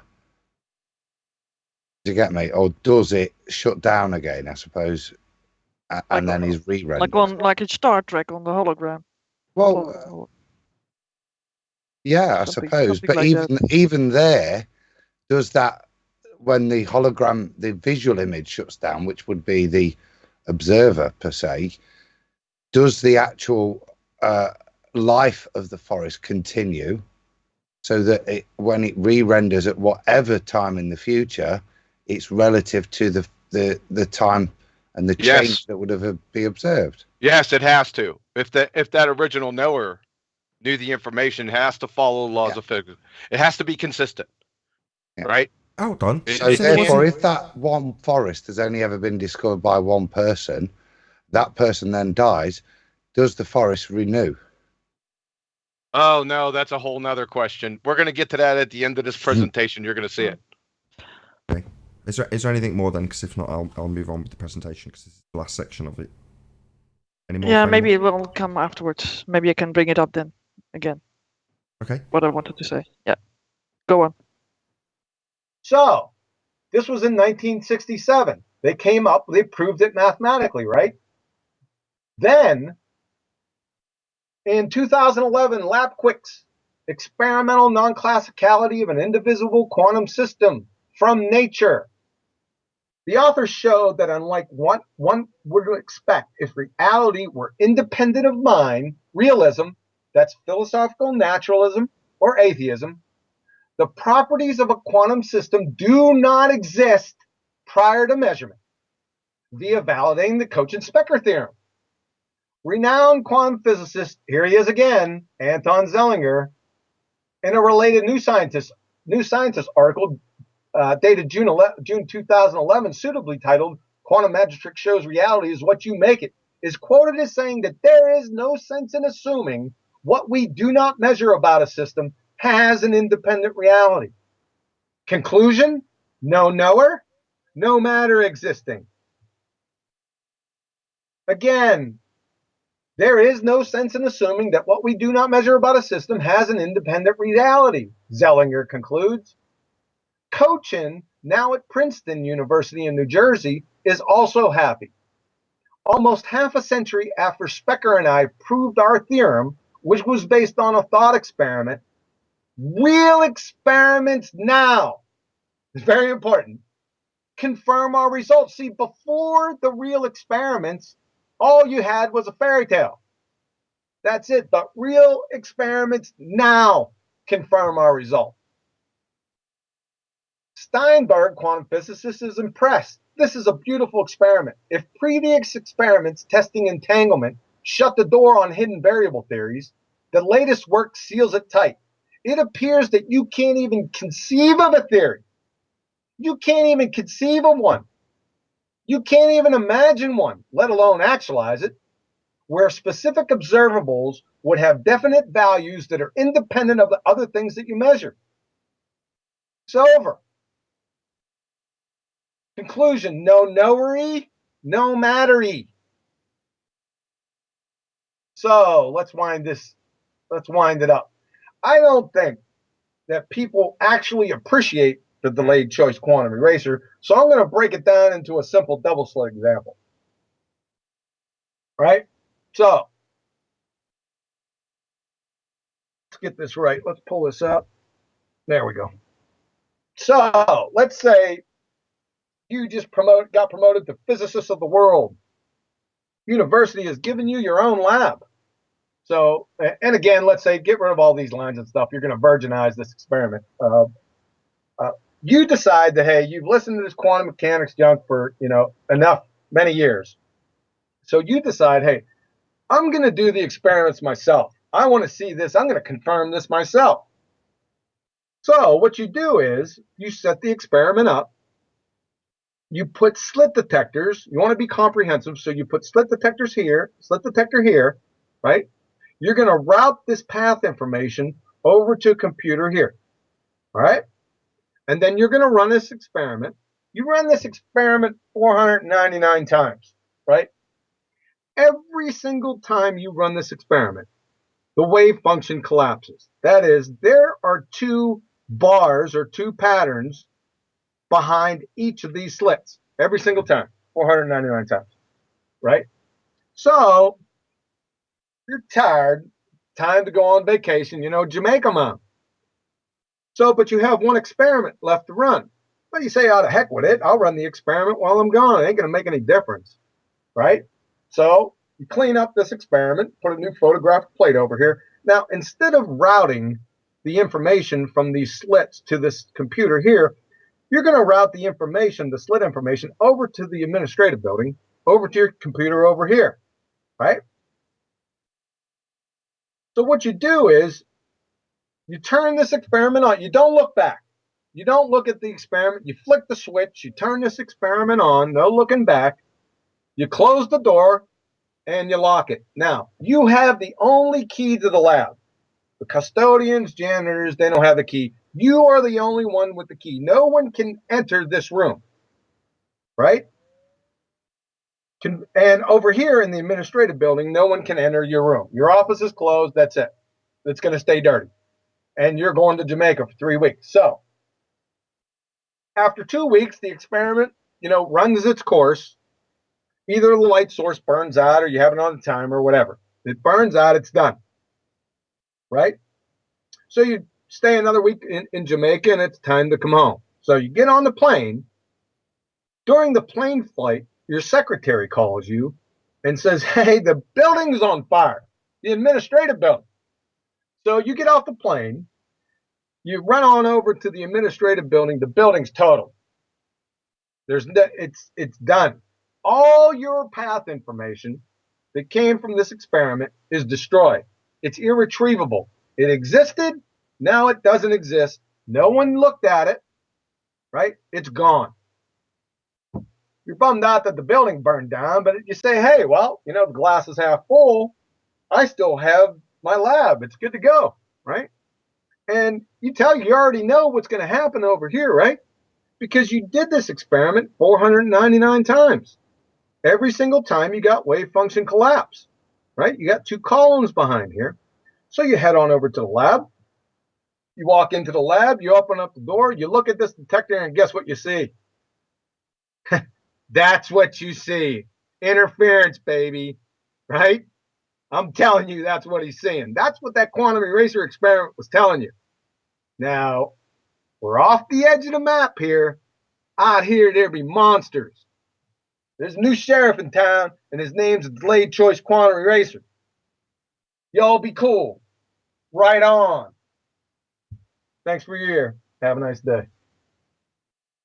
Absolutely superb. Really, really good presentation. Is there anything else you need to add? I don't think there is anything you need to add, but I've always got to ask, of course. That's the way of these things. I don't know. I don't know. Maybe with this one, to add something, I don't know what I could add to it. This is jaw-dropping right here, right? Now listen, let's try another scenario, right? You have the path information existing over here, right?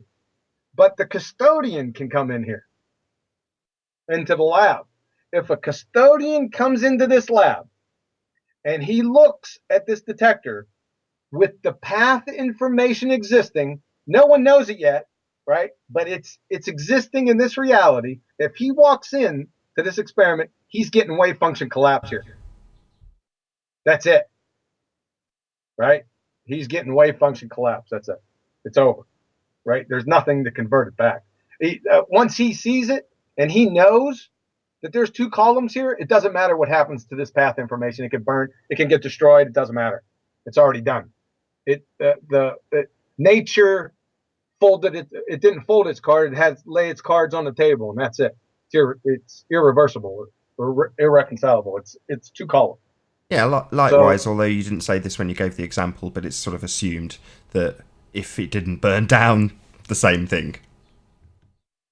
Right. I think we talked about another example. What was it on the? Oh yeah, it was the beach, right?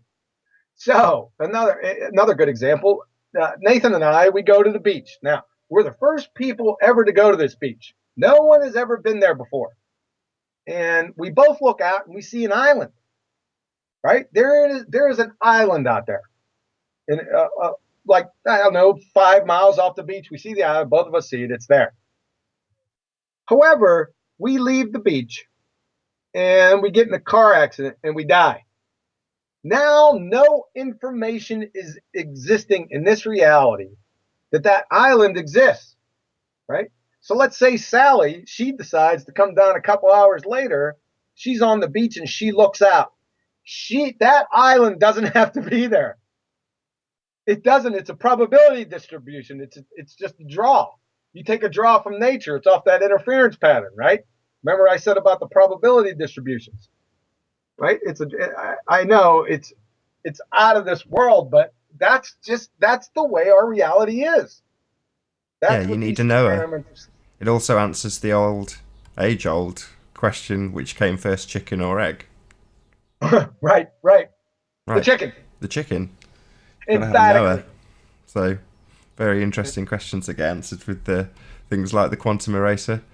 I think I might round it out there, John. It's been an absolute pleasure. Thank you very, very much indeed for going through that presentation with us. It really was exceptional, as always.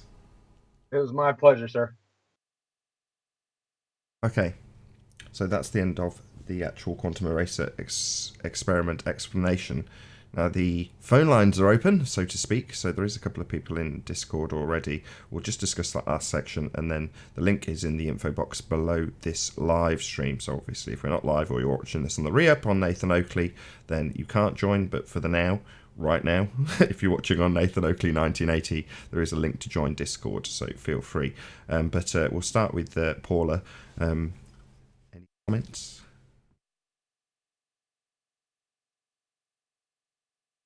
Sorry, I was typing to two different people. Maybe we'll come to you last. So, Adam, if we can. Yes, start. please. I was kind of hoping. Come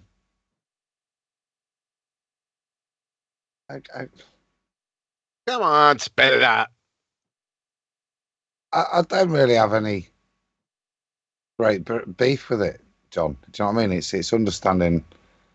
The only thing I'd say before you open it up in terms of summary, this is, good stuff to me for learning. But the thing that taught me that this system we're in is encoded and has a creator was, as some, I don't know, it was Paula or Betty alluded to earlier, which was DNA, and that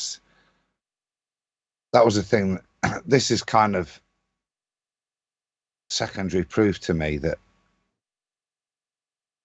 more fundamentally, not just the physical matter is encoded, but the very fabric. And I don't know what, maybe you guys have got a clearer definition on the implications, but for me, it just continues that it is,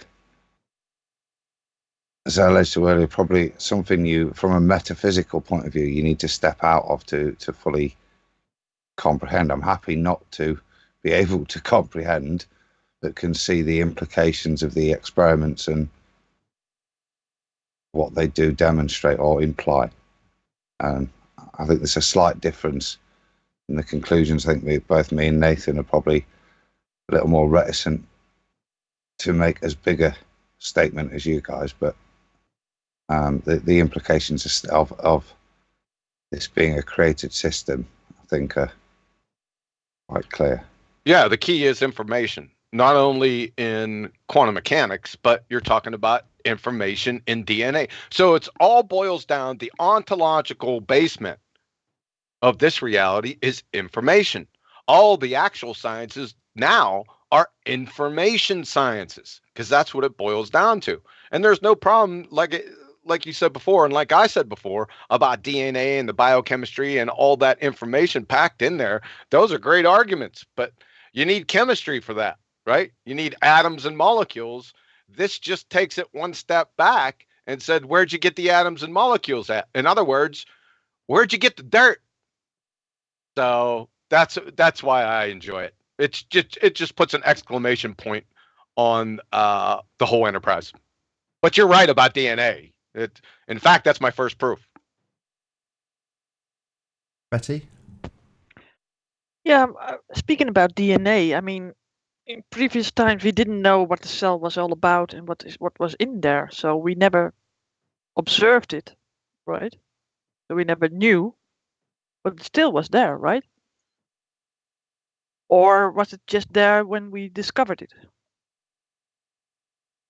I mean, yeah, it's basically like that tree falling in the forest kind of thing. If you zoom into the cell, and we didn't even know what was in the cell, but still these things were in there working for us. So I think the whole analogy doesn't add up in the entirety, but I think for me, the quantum mechanics thing, the main thing is the time and space doesn't exist, and the free will part.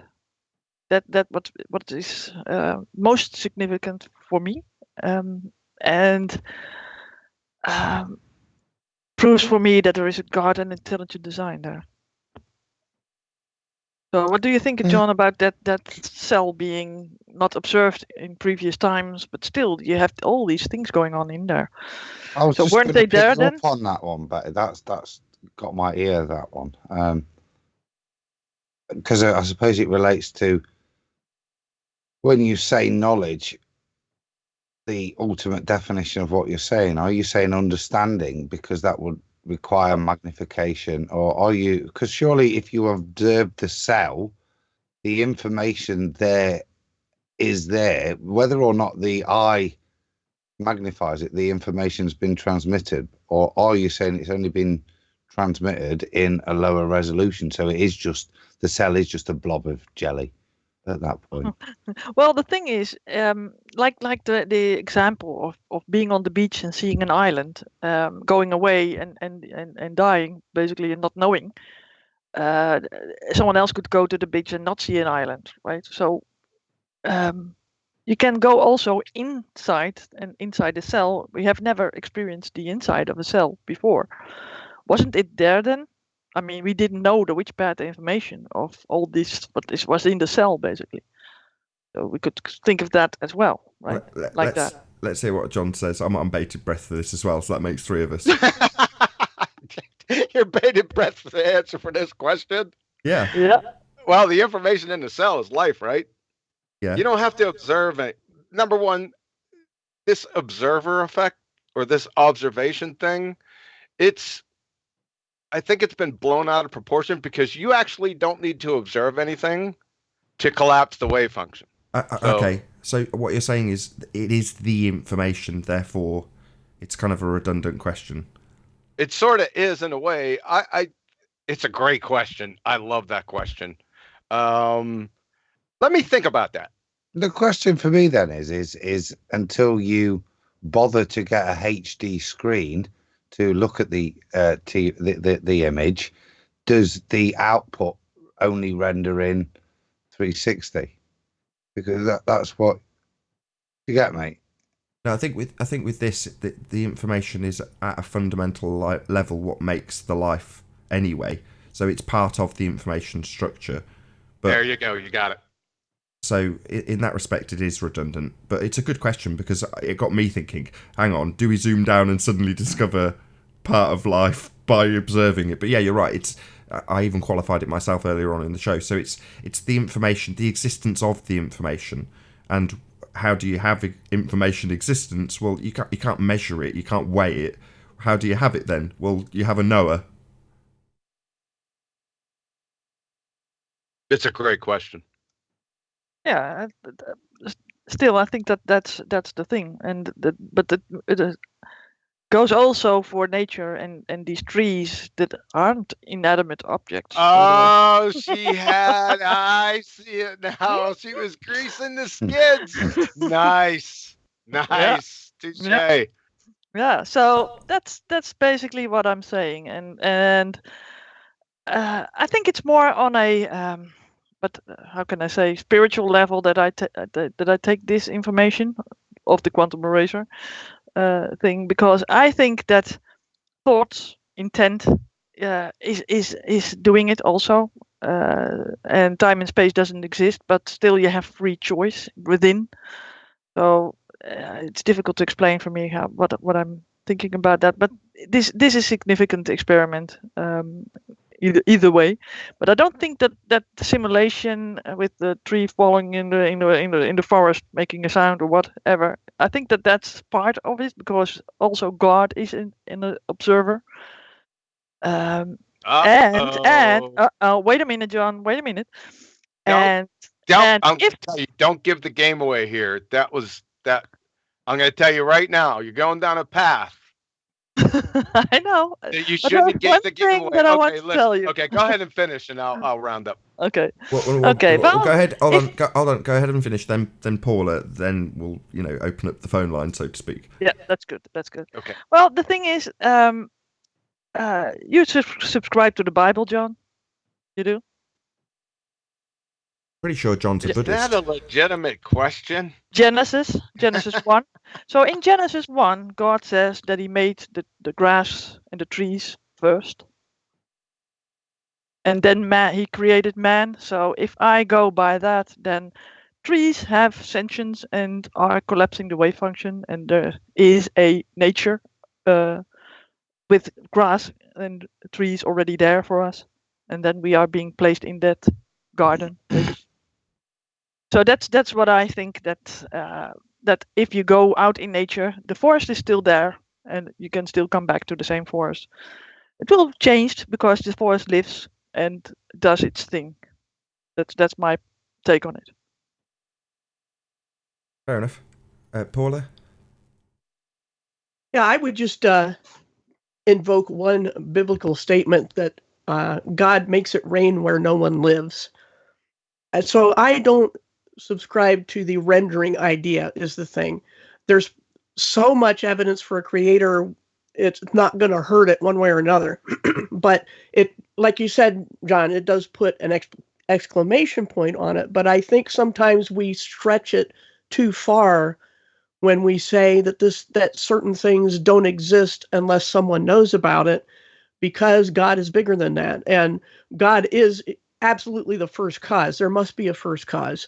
And because that's not threatened by any conclusion on the quantum eraser experiment, I don't see any problem with rejecting the idea that things don't exist unless they're rendered, as if it is a video game where you have to be efficient with your memory usage and you don't render things that are not being on screen at the moment. I don't think that's a valid analogy in all respects. But here we're talking about the nature of our nature, and all we can conclude is that nature itself cannot exist without a supernatural knower. And I think that's really the important thing to agree on. Yeah. The other stuff was ancillary, and I was just taking some artistic license, trying to logically follow it out. So, but that wasn't the point. The point was that matter doesn't exist without information. That was my point. Right, and we all agree on that too. Indeed. Okay. Well, there is actually a couple of people in the Discord server, so we may actually have some questions from the public. We shall see. So let's see how this works. So Betty, are you in the Discord server currently? I've got it up on screen so the audience can see who's in there, but if you want to pick a random person and see if we can take a question from them. Yes, I'm in there. I got a question. Unmuted one. Okay, what's your name? Or do you want to go? Hey, my name is Freddie. What's up? What's up, Nathan? Good to have you. Go ahead. What's your question? No, I have a question for John. I'm curious. So he believes that Jesus is the first knower, right? Sounds like this is going to involve a bit of back and forth, John. Go ahead if you want to. Yeah, this is good. This is going down a lane here. What I'm saying is all I'm arguing for today, right now, is a creator. Jesus is a, yes, I don't believe that. I know that. However, that's a different subject. Okay. So did you have follow anything me? specific to the double No, slit I'm sorry. quantum? I'm sorry. I don't mean to go off topic. For me personally, I'm just curious because we're talking about, what the first knower, right, or God, basically, right, whatever was the first being to collapse the wave function, right? Or the first Yes. knower to collapse the wave function, rather, right? Yeah. Well, I So think for correct. Christians it is Jesus, right? Well, hold Right. on. Let me Right. just get some clarity to the. Within context, no, I would say no. The context to your question is to say that the creator itself, which is creating these parameters, would be the first wave function collapse, whereas I'd see that as a parameter of the system that we live in. So we are confined by that. But you're kind of automatically tying it down to something which is beyond that. Whether or not John will immediately concede that, I don't know. But it seems like you're constraining it to having to work within the system that we're finding out about by way of this experiment. Does that make sense?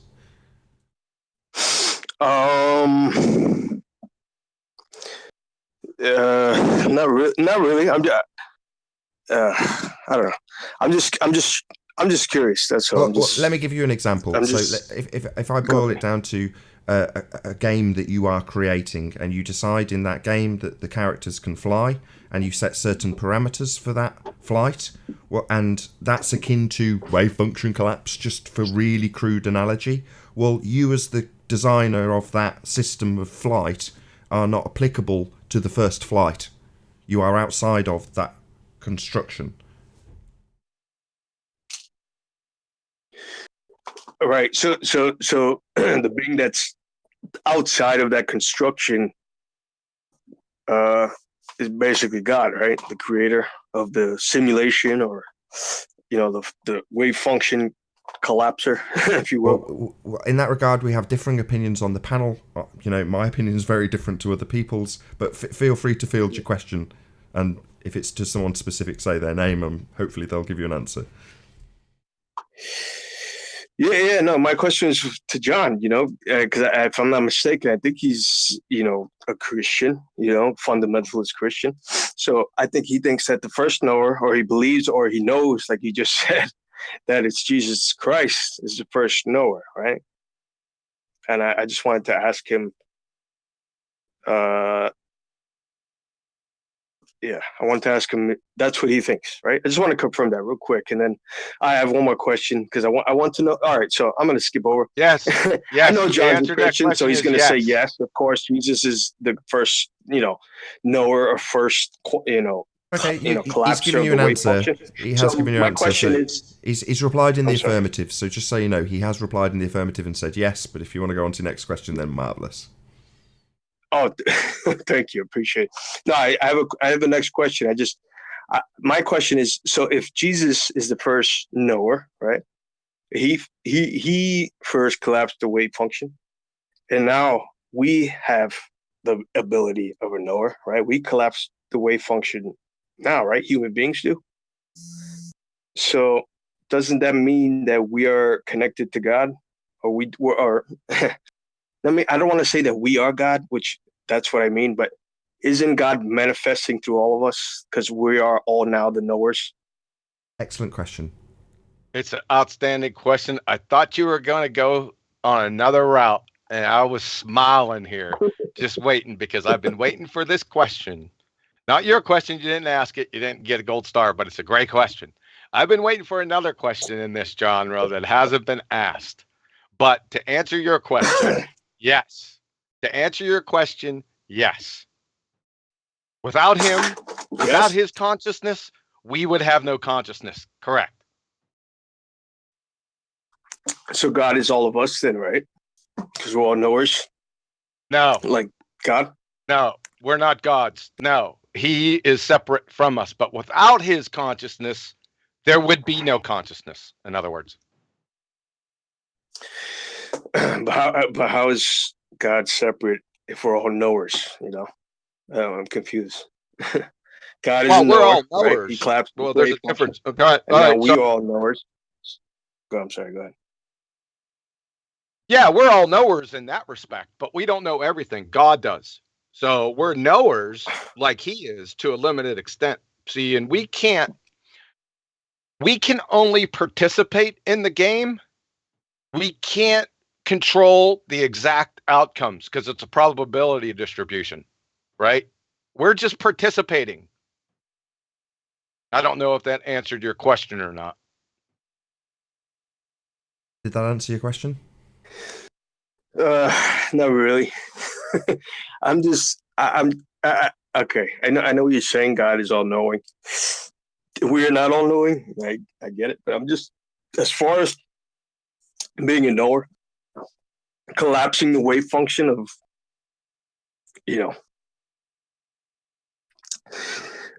God collapses the wave function and things turn into matter, right?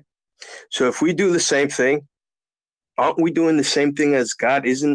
Not that we're God all knowing or whatever, but aren't we God in the sense that we have the ability to create reality in the form of the wave collapse, like the Bible says? I know a lot of people like to say it's metaphoric. It says "ye are gods" a couple of times in the Bible, and people don't like to hear that, but it says that. And not that I am God and I'm all knowing, but God is manifesting through me and you and all of us. That's why we are knowers, exactly like God. And we're collapsing the wave function exactly like God did in the first, Yeah, but that's the thing. instance. Like, can I have this one? Now we're doing Sure. the same. Go ahead, Go Betty. ahead. Yeah.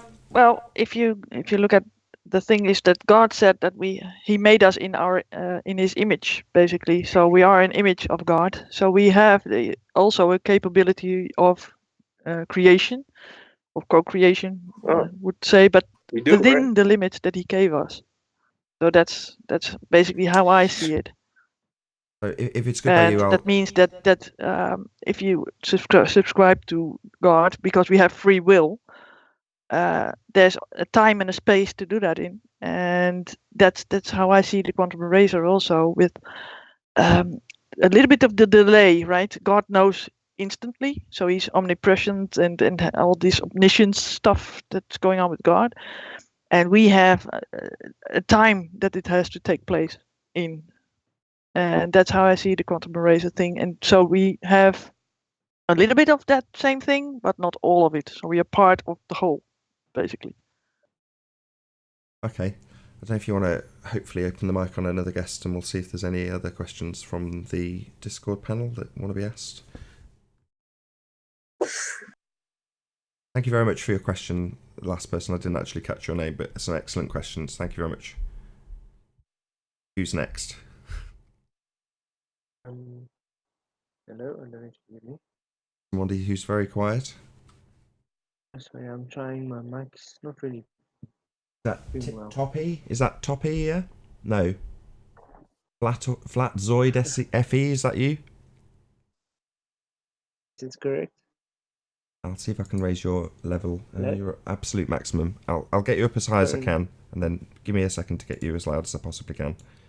Okay, do you want to go ahead and ask your question? I just want to point out, Nate, I was thinking, if, let's say it's in a game with if something's created and you're not there anymore, it would really have memory that it's been there. So even if you're gone, don't you think it would still exist anyway? I didn't fully understand the question. Can you say it once more? I didn't catch it. Can you repeat the question? Am I making this? You're clear now. We can hear you. Because you guys said, okay. With it, it's the same with the tree, where you said the tree wasn't really there unless you observed it. So what I'm saying is, what if it was observed, you walked away, and it should be there because it already had information that it was there before. So even if the other person hasn't been there before, wouldn't it be right to say that they did? It would be there if someone else comes back there because it had information that it's been there before. If I'm Right. making sense. I got his question now. I got it. Yes. As soon as the wave functions collapse, as soon as there's knowledge of the witch path information, somebody recognizes that tree, then there's 100% probability that that tree is going to be there when another person comes and looks at it. It's got to stay consistent. Consistent histories. Everything's got to be consistent. It can't break any laws. Like, you can't come back. The first person sees a tree there. You can't come back and see a moon there, right? It's got to be consistent. Everything's got to follow as in consistent histories. Yeah, good question. Cool. I don't know if there's. I think there was 3 people on the Discord panel. Betty, I don't know if you want to open the mic on someone else, and we'll get another question. Another good question. Thank you very, very much indeed. I'll reset the volume on it before I open the mics. Have we got another guest that wanted to ask a question? Yeah, it's Red Man. Again, I'll see if I can just get you a bit louder. Yep. Yeah, go ahead. Do you want to ask your question? Loud enough? Yeah, you're good. No, I'm okay. I'm just saying y'all do a great job. I watch y'all shows every day as much as possible. I had to go back and watch the rest of your shows. I just want to say y'all doing a good job. Thank you very much. Especially with the gas pressure. Right. That killed me. Fake space. And before we go off the reservation, no. Did you have a specific question regards the double-slit quantum eraser or knowledge of the witch path or anything along those lines? No, I don't have any questions on that. I appreciate it. Good job. It just killed me when you say gas pressure without a container. It kills me. Good job. Yeah, it does, doesn't it? Okay, I mean... Yes, sir. Yeah, I've been fighting with this for the last 4 months, and I ain't gonna keep y'all on long. But I got thinking about it. When I heard it, I said, holy shit. Oh, sorry about that. Holy moly. There's something going wrong here. You are actually allowed to swear. I don't mind. It's the swearing rule. Let's not go off on a tangent. There's more guests in there. Is there one more guest in there, Betty, that hasn't actually asked a question yet? If so, if you'd like to unmute them. Then go ahead. Yes. I got you. Hello? I'd love to ask a question. Yeah, we can hear you loud and clear. Go ahead. Or maybe not. He was roboting Can you hear me? when he Yes, said that. yes, we do. Cool. So I've been debating with a professional surfer for 7 months now. He's very well known. You've probably heard of him debating some other guys. But he has a well, let's start with my brother. My brother's in the Coast Guard, and he says there's no way that the Earth could be flat because when we are have a ship over here and another one over there, the curve of the ocean is what stops the radio signals. Have you guys heard of that one before? Sure, it's always Earth cover obstruction. It's the only cause they can assert, but yeah, go ahead. So is that true? I mean, I'm a flat earther, but he says, no. He's like, the reason I know it's all baloney is because we lose signal and it's because of the curve of the Earth, because of the ocean. So I said, that's funny because from LA to Hawaii is a 710-mile hump of water, but we can still make radio signals between that. But his argument is, well, no, if you go to Asia and you go across, more water, you definitely lose signals. So his argument definitely doesn't make sense, but he's so sold on it. I don't know why. I don't know. I guess these people, I'm really experiencing this, hearing this cognitive dissonance. And another thing I wanted to add is everybody's screwed now if they're trying to look up flat Earth on Google or YouTube, because everything now, the first top 20, 30 videos are all, why flat Earth is stupid, National Geographic, Science this, NASA. So whenever I start talking to people about flat Earth, it's hard for me to say, oh, research flat Earth, because it's like the first thing they're going to see is why flat Earth is so stupid. So I feel like I kind of got grandfathered into the subscribing to you and a few other teachers. Just wanted to throw that out there. So if anybody's listening, you're in the right place for sure. It's one of the last channels that you can, it's like a related search channel. Yeah, we're well aware of the censorship, but is there any? Obviously, no more questions related to the double-slit quantum eraser. Is there anybody else on the panel that wants to add anything to the double-slit, or is this being rounded out for a bit of a flat Earth chit chat? Because if so, we might do it in an after show, so that this actual section remains about the double-slit quantum eraser. As much as I do want to discuss flat Earth, it'll end up being an after show if that's what this descends into. So I'll ask the rest of the panel. As much as I do want to answer all of your questions, and they will be, we'll chat a bit more to the Discord server, perhaps in the after show. Unless, Betty, there's someone else that's joined that might want to ask us a question specifically on topic. Not yet. I think that we had everybody here asking questions. I can go through them again. Maybe have to Sorry, I hear myself in an echo. Yeah, if you want to ask the panel once more, one at a time, if they had any further questions, I don't think so. I don't think it's necessary, to be honest. I mean, we will come back to the Discord server, but I think in the meantime we'll basically see. Well, that's probably where we round out the questions from them. I see someone new in here. Oh, okay. A late Oh, arrival. he's gone. Okay. Hey Nathan, before you close out, or are you going to close out? My intention at this moment is to, if there's no further actual on-topic conversation regarding the double-slit quantum eraser, knowledge of the witch path, that sort of stuff, then I will round out the live show so that this is self-contained on-topic for Ballbusters and about the double-slit quantum eraser, as opposed to a random flat Earth bit tagged onto the end. It is directly related, and I wanted to, I don't know, Paula, hopefully you'll maybe perk up at the end of this, because you questioned the chat because some alluded to the idea that this is not directly linked to flat Earth, and it is. We're talking about the nature of reality, absolutely on topic, and the start of that road is to simply question the mainstream narrative of reality itself, which is a nihilistic end to the starting point of these ontological primitives. Everything from nothing is the mainstream narrative. This is the bread and butter of the heliocentric system, and that is the world we are sold, with that ontological primitive being answered for us in the form of the Big Bang. Now, what we're talking about in reality, and it's being directly addressed by the quantum eraser experiment, is the antithesis of the mainstream narrative. Now, that revolves around, and I pick my words carefully, the heliocentric model. And as I say, it has only one adherence to that ontological primitive, that everything did indeed exist without any knower or observer or anything of that sort. It just all puffed into existence from nothing. Well, this is utter codswallop when you appreciate the significance of the double-slit quantum eraser. So again, I'm going to go through the whole Ballbusters panel, see if there's anybody else that wants to add anything to this specific topic, and if not, we'll round out the live show and I'll ask people to hang around if they're watching on the second channel, Nathan Oakley, because we'll chat flat Earth probably with the Discord server. Yeah, one just small admin thing. I remembered that somebody asked a question about spontaneous parametric down conversion. I don't know if Betty's still in the Skype message board in here, but I post. Okay, hey, listen, can you, whoever asked that question, I hope they're still listening, and I hope that it can go into Discord. Can you copy and paste the links that I posted in Skype into Discord for me, please? Yeah. Appreciate that. Thank you. Okay, so Paula, did you have any sort of closing remarks? Yeah, I guess.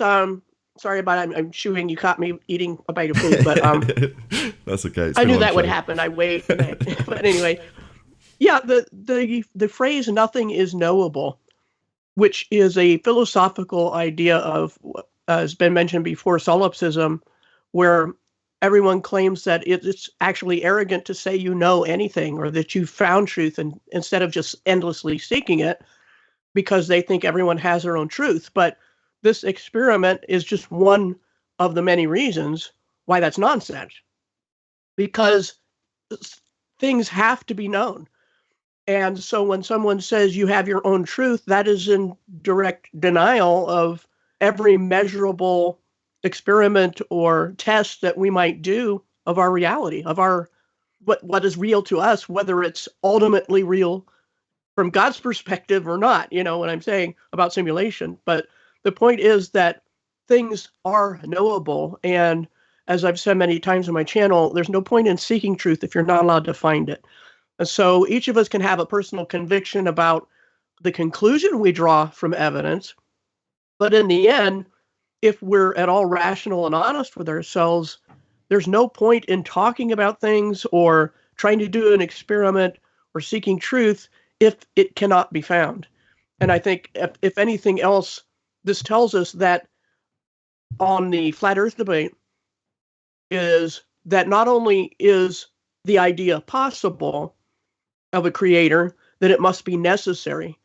And that's why I have such issues and so short-tempered with people who will say, no, you're not allowed to know that there's a creator. You're not allowed to know anything about the creator.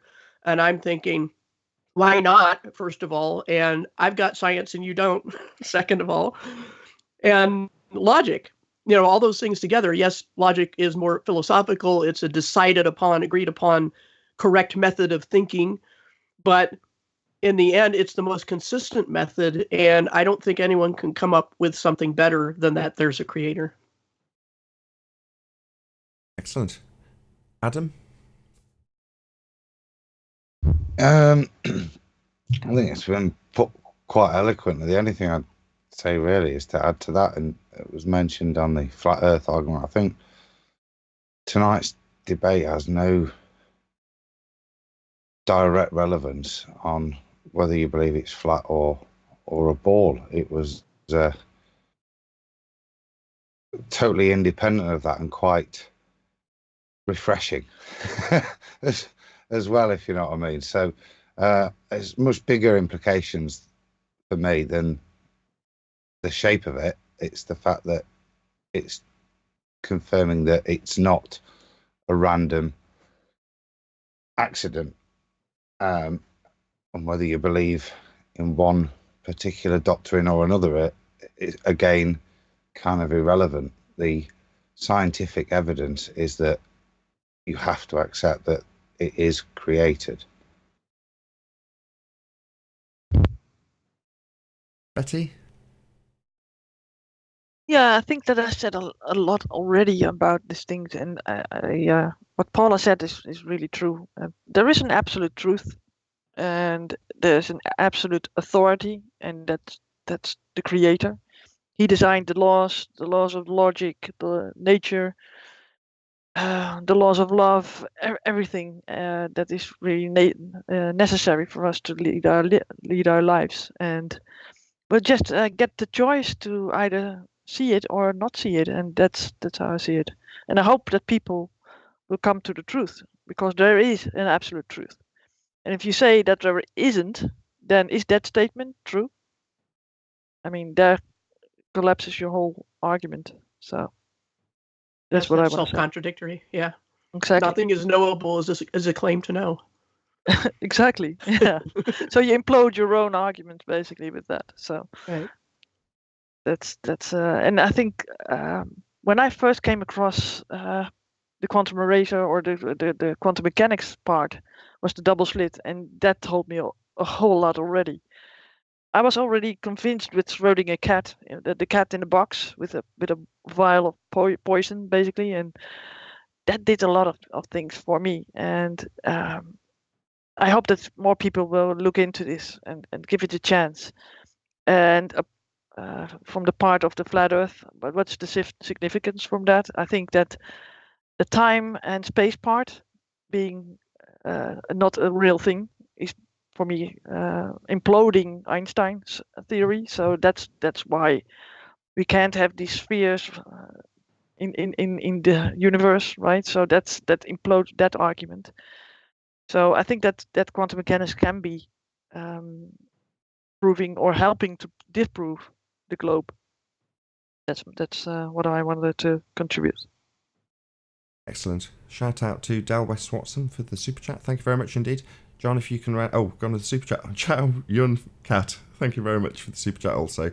So John, if you can give us your closing remarks, then I'll ask the people in Nathan Oakley to stay tuned and say goodbye to the people in Nathan Oakley 1980. Yeah, information is the ontological primitive, right? It's the basement of all reality. That's what a lot of people say, but they remove the one step for information, the necessity. Got to have a knower to have information exist. Period. End of story. He is the ontological primitive. It's the only one left standing. Thank you. And with that, I will say a huge, massive, enormous thank you to Betty Van Velsen, Adam Meakin, and Paula, otherwise known as Bible Literalist, for joining and obviously making this Ballbusters possible. And if you're watching this, as I say, on Nathan Oakley channel, then stay tuned, as there will be an after show to follow. Hopefully we'll have a chat with the Discord server. But if you're watching this live on Nathan Oakley 1980, unfortunately this is where we bid you farewell. A massive, huge, enormous thank you to all who tuned in. Smash the super chat, like, comment. Hopefully you'll share the show wide and far. I've been Nathan Oakley, and I'll see you all in the next video.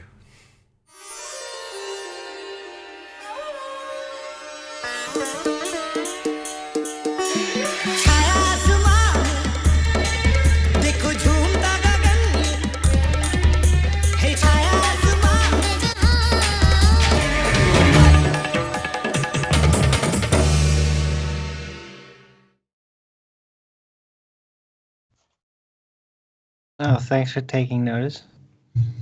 Hey, I Owen. think they were rounding up. I wasn't recording when you were on the show last, Darwin, just so you know.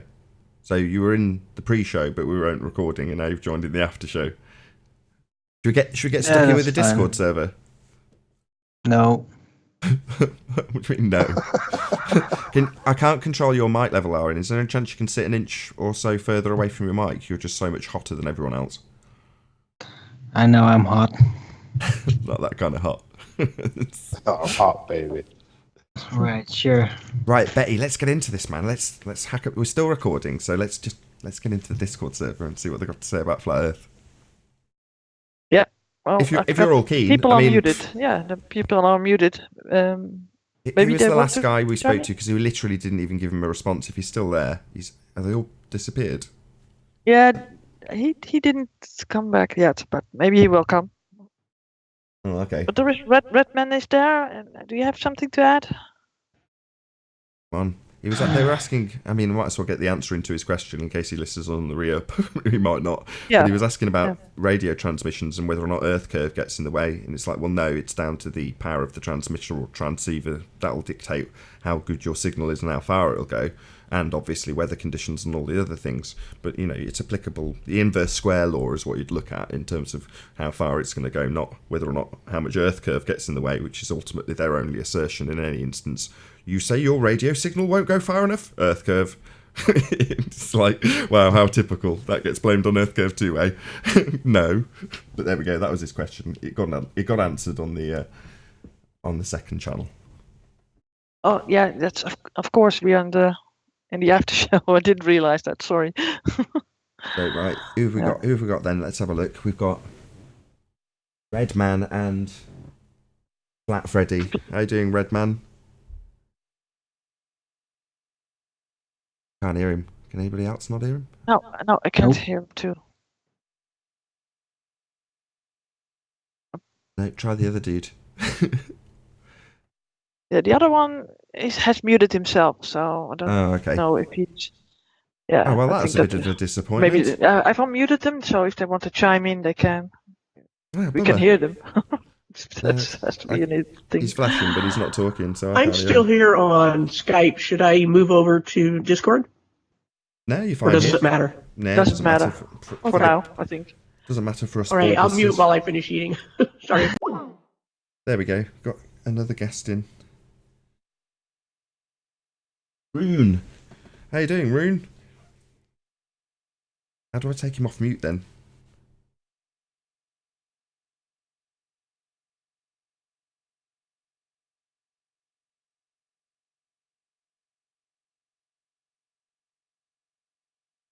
You on the case, Betty?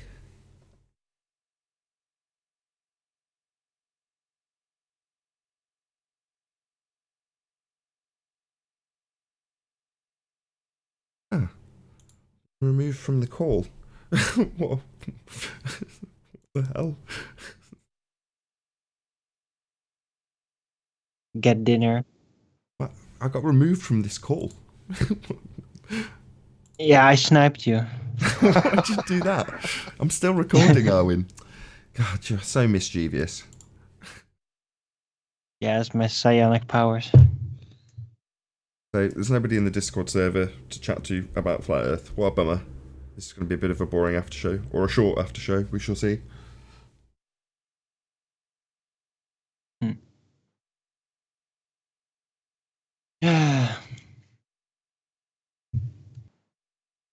John might have gone to eat, I think, because it's No, time. I just got back. I just got back. Oh, okay.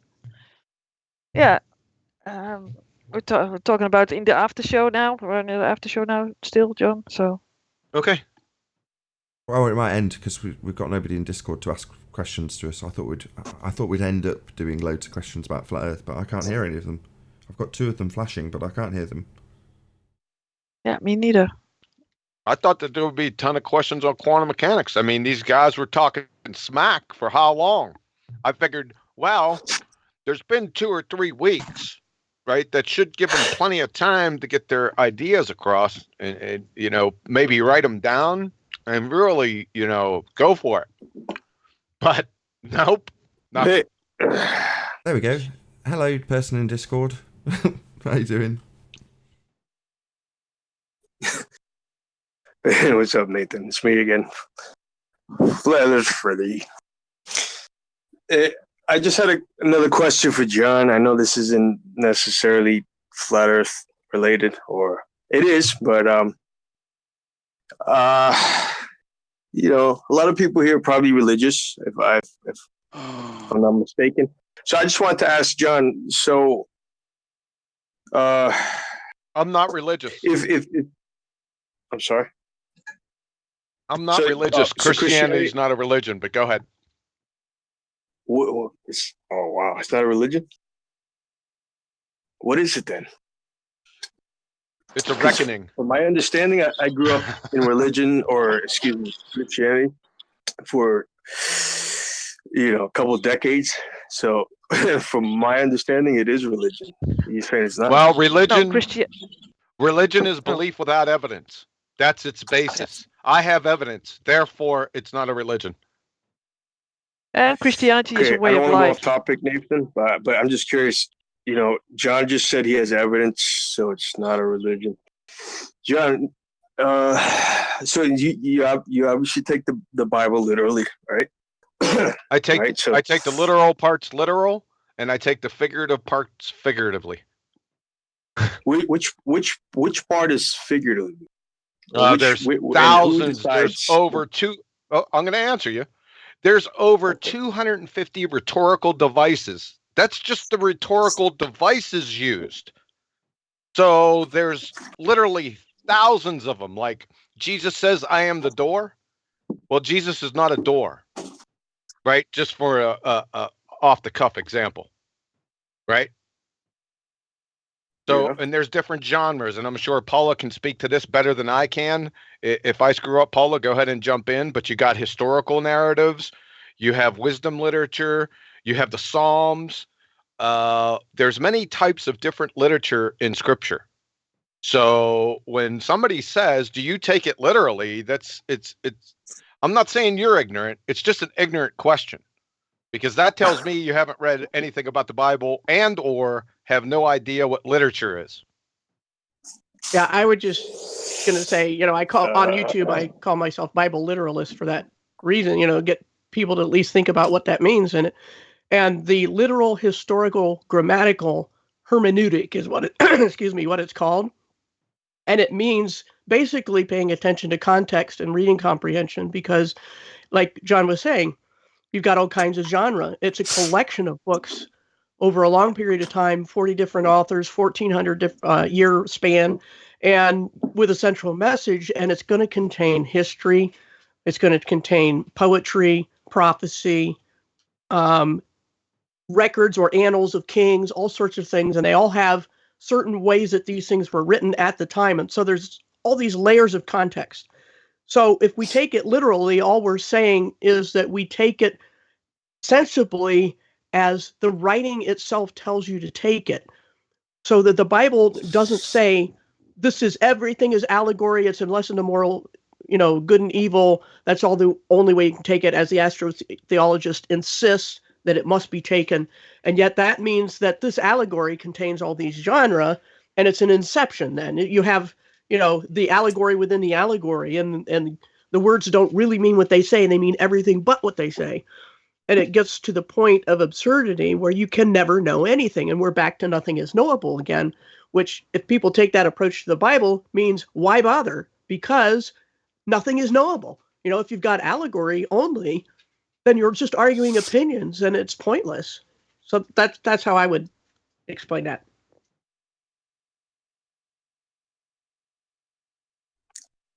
Did you have another question? Okay, so I'm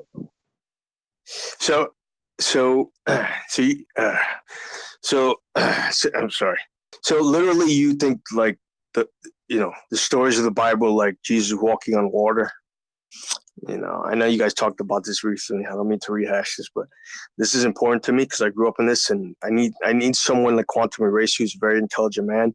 I don't know if he's being a little bit intellectually dishonest because he's scared to go to hell when he dies, which I understand that.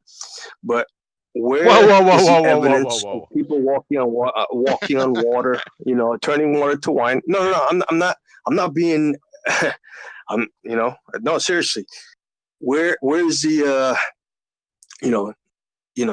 where's the evidence of people walking on water? You're a science person. You're a very intellectual man. So why do you think a guy walked on water a long time ago, or turned water into wine, or a guy stuck a stick in the ground and the Red Sea parted or whatever? Why do you take that literal if it's not that you're scared to go to hell when you die? Now, I'm not scared to go to hell when I die. That's not why I'm a Christian, number one. Number two, are those things literal that Jesus walked on the water? Well, it's written in historical narrative. So, yes, he walked on water. He did every single miracle he said. Now, can I prove Jesus walked on the water? No, I can't, because it's historical documentation. It's outside the scientific method. I don't have a time machine. I can't go back. However, I have validated the veracity of Scripture alone, independently.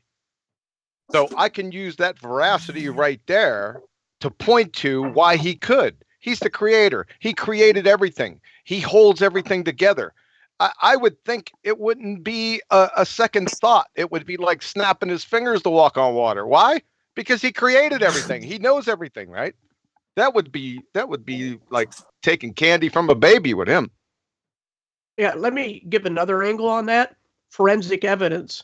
There's a guy named Simon Greenleaf who was one of the founders of the Harvard School of Law, and he was an atheist, and his students challenged him to apply his legal methods to the four gospel writers to see whether Jesus would be found innocent or guilty of raising from the dead, for example. There was just, of course, the colossal miracle beyond walking on water. And what he did was apply his methods, and that involves cross-examination and involves judging the credibility of the witnesses. And there were both friendly and hostile witnesses to these events. And so by cross-examining and putting them all the people and the facts, their testimonies on trial, he concluded by any shadow of a doubt, beyond any shadow of a doubt, that Jesus did in fact rise from the dead because these were credible witnesses. So, and he became a Christian as a result. He did not want to reach that conclusion, but his legal method drove him there. The point being that when you talk about a one-off historical event, you're not in the realm of precise scientific experiments. You're in the realm of forensics. And then you have to decide from there whether documents are reliable, whether archaeology is reliable. And when people, this is a disturbing trend in flat earth, that when people throw out everything, baby bath water, the house that the bathtub was in, they throw it all out and say nothing happened beyond like 400 years ago. Then again, we're back at nothing is knowable because no evidence can be presented either way. So in the end, it depends. It's up to each person to decide how rational they want to be, how irrational they want to be, and what evidence they would accept. Because that's the first thing I ask people when they say, prove that Jesus walked on the water, prove that he rose from the dead. I say, what will you accept as proof? I have to find out what kind of paradigm they're operating on, or I'll be wasting my time. So for you in particular, you need to decide what is evidence and then look for evidence. Because before then, there's no point in anybody doing all that work. You know what I mean? Can I just clarify that? Are you saying that the credibility of the Bible is based on our current acceptance of the historical timeline? Yeah, I mean, each I'm convinced that things can be known about the past on the basis of evidence we can examine, such as archaeology and documentation. I mean, I firmly believe that. But when I'm I have a talking to question. somebody who wants evidence, then I have to ask them that question. Well, Then by I'm looking logic, for that evidence would of human, follow that. human beings actually walking on the water, like science, right? Cause and effect. So I want to see some human He being wasn't a walking on the human face being. of the water. He was a human being Or- and God in the flesh, so that's a false equivalence. Oh God. Oh God. Okay. So Also understand that miracles by definition are violations of natural law, so there cannot be a scientific test of that. You can only have witnesses, and we have witnesses. You just weren't one of them. Neither was I. Wait a second. Wait a second. Let me ask you. Let me ask you a keep question forgetting before my you ask question. I'm another. sorry. Before you ask another question in Discord. Let me ask you a question. Okay. Let's say we have the second law of thermodynamics, right? Entropy always Yeah. increases in nature, correct? Let's say I'm walking through the kitchen with a puzzle, and it's all the puzzle pieces are in a box, right? I trip and I drop all the puzzle pieces all over the floor, increasing its entropy.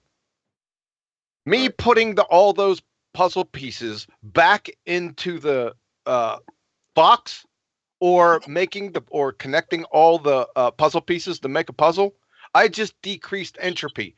Did I just violate the second law of thermodynamics? No. No, because it's a natural law and people caused that. See where I'm going with that?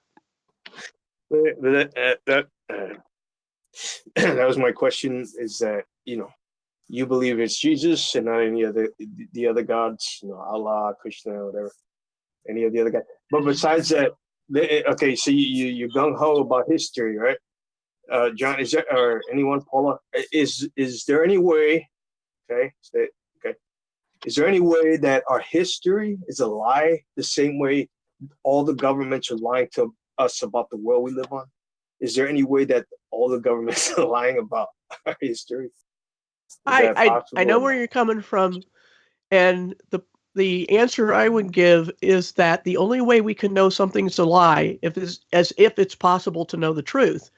So if we just write everything off as a lie, we haven't really proved anything one way or another, because we have to have some way to test our hypothesis, even, to use that term, even though we're talking about past events. We have to have some kind of standard of how we're going to find out whether lies were told. We can't just say it's all a lie because liars are in control of this, because we wouldn't be here where we are talking in a flat earth channel right now if everything was a lie. If liars never tell the truth, their lies wouldn't be as effective anyway. They're always mixed with truth. And so you need discernment to sort truth from error, and discernment depends on how you approach evidence. Okay? So I believe it is possible, or no one would know anything. And once again, we're back at nothing is knowable, which I find false on every front. So go ahead.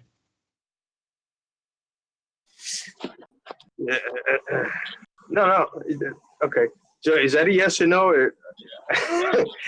Is that a yes or no that the people, right, who are lying to us about the world we live in right now, is it possible that they're lying to us about our history as well? Yes or no? Certainly possible. Yeah.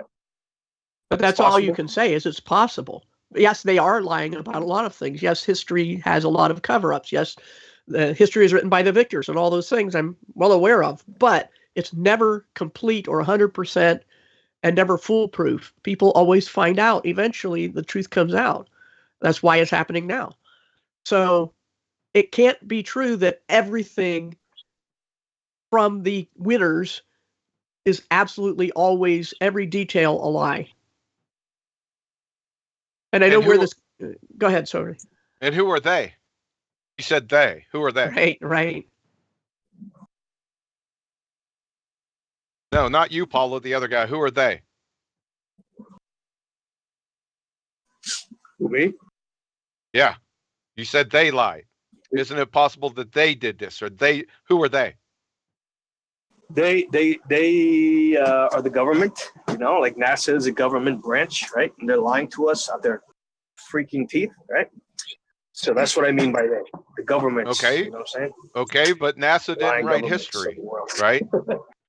NASA didn't write Right. history. They didn't write history, right? So you're talking about Oh. pseudoscientists, and I don't disagree on the government angle there. But they, when you talk about they and the heliocentric model, that was Copernicus, probably a few guys before him, right? 500 years ago. That's the thing, is we have to know when and where the lies were. Like when people say the Bible is full of errors, I say, okay, show me them and show me how you know they are errors, because that presumes that you know what the truth is what the Bible's supposed to say. To say somebody monkeyed with it, you have to find the original. And they don't do that. They just declare that lies happen. And the problem with that, your problem, who am I speaking to in Discord? Talking to me, brother? I'm Freddie. My name is Freddie. What's up, bro? Oh, Freddie. How's it going, Freddie? Yeah. Here's another important tidbit if you want to, and we're just talking about biblical history now. That claim could have probably be made and have some cowbell to it, probably before the 1930s and the 1940s, that the Bible could have been just made up. But you have a time and space separated issue with the Dead Sea Scrolls that were founded. When were the Dead Sea Scrolls founded, Paula? I can't recall the date. Was it 40s, 50s? Yeah, 48 was the discovery, yeah. So what you had was you had these tablets inside this cave for literally centuries, time and space removed from the people that were in charge of carrying the biblical doctrine forward and the words of the Bible forward. So what they found was they pulled these documents out of the Dead Sea Scrolls, right? And there were only a few spelling errors.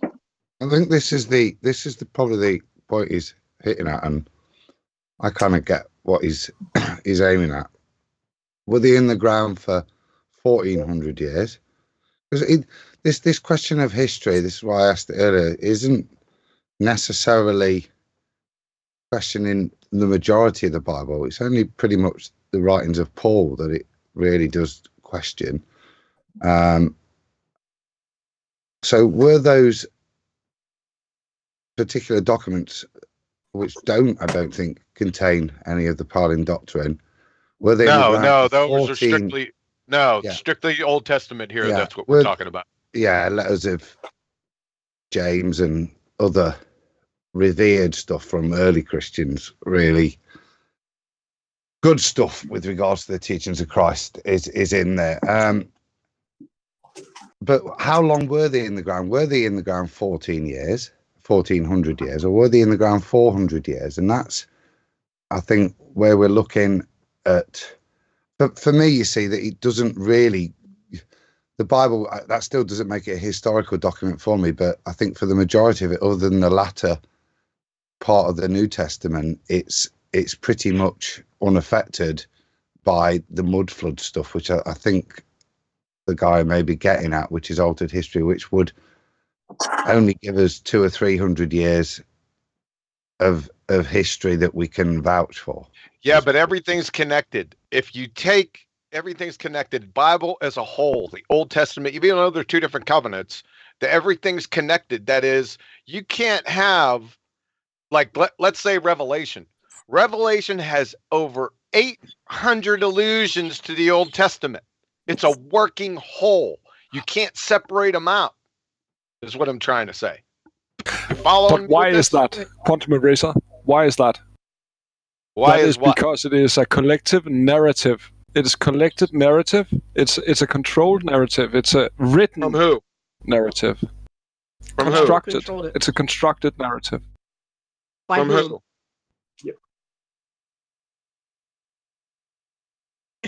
I got a list. Was I know of answers I've heard people say, but pick one.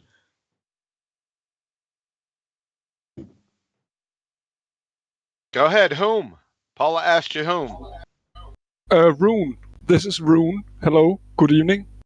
No, we're asking who Rune did the Thorsten. things you said. Do I need to say it again? No, we want you to answer the question: who is it that controlled the narrative and made up the Bible? Okay. I don't know. I don't know who made up the Bible, but I can follow the money, right? Well, then you know who did it if you're following the money. Who got paid to make the Bible?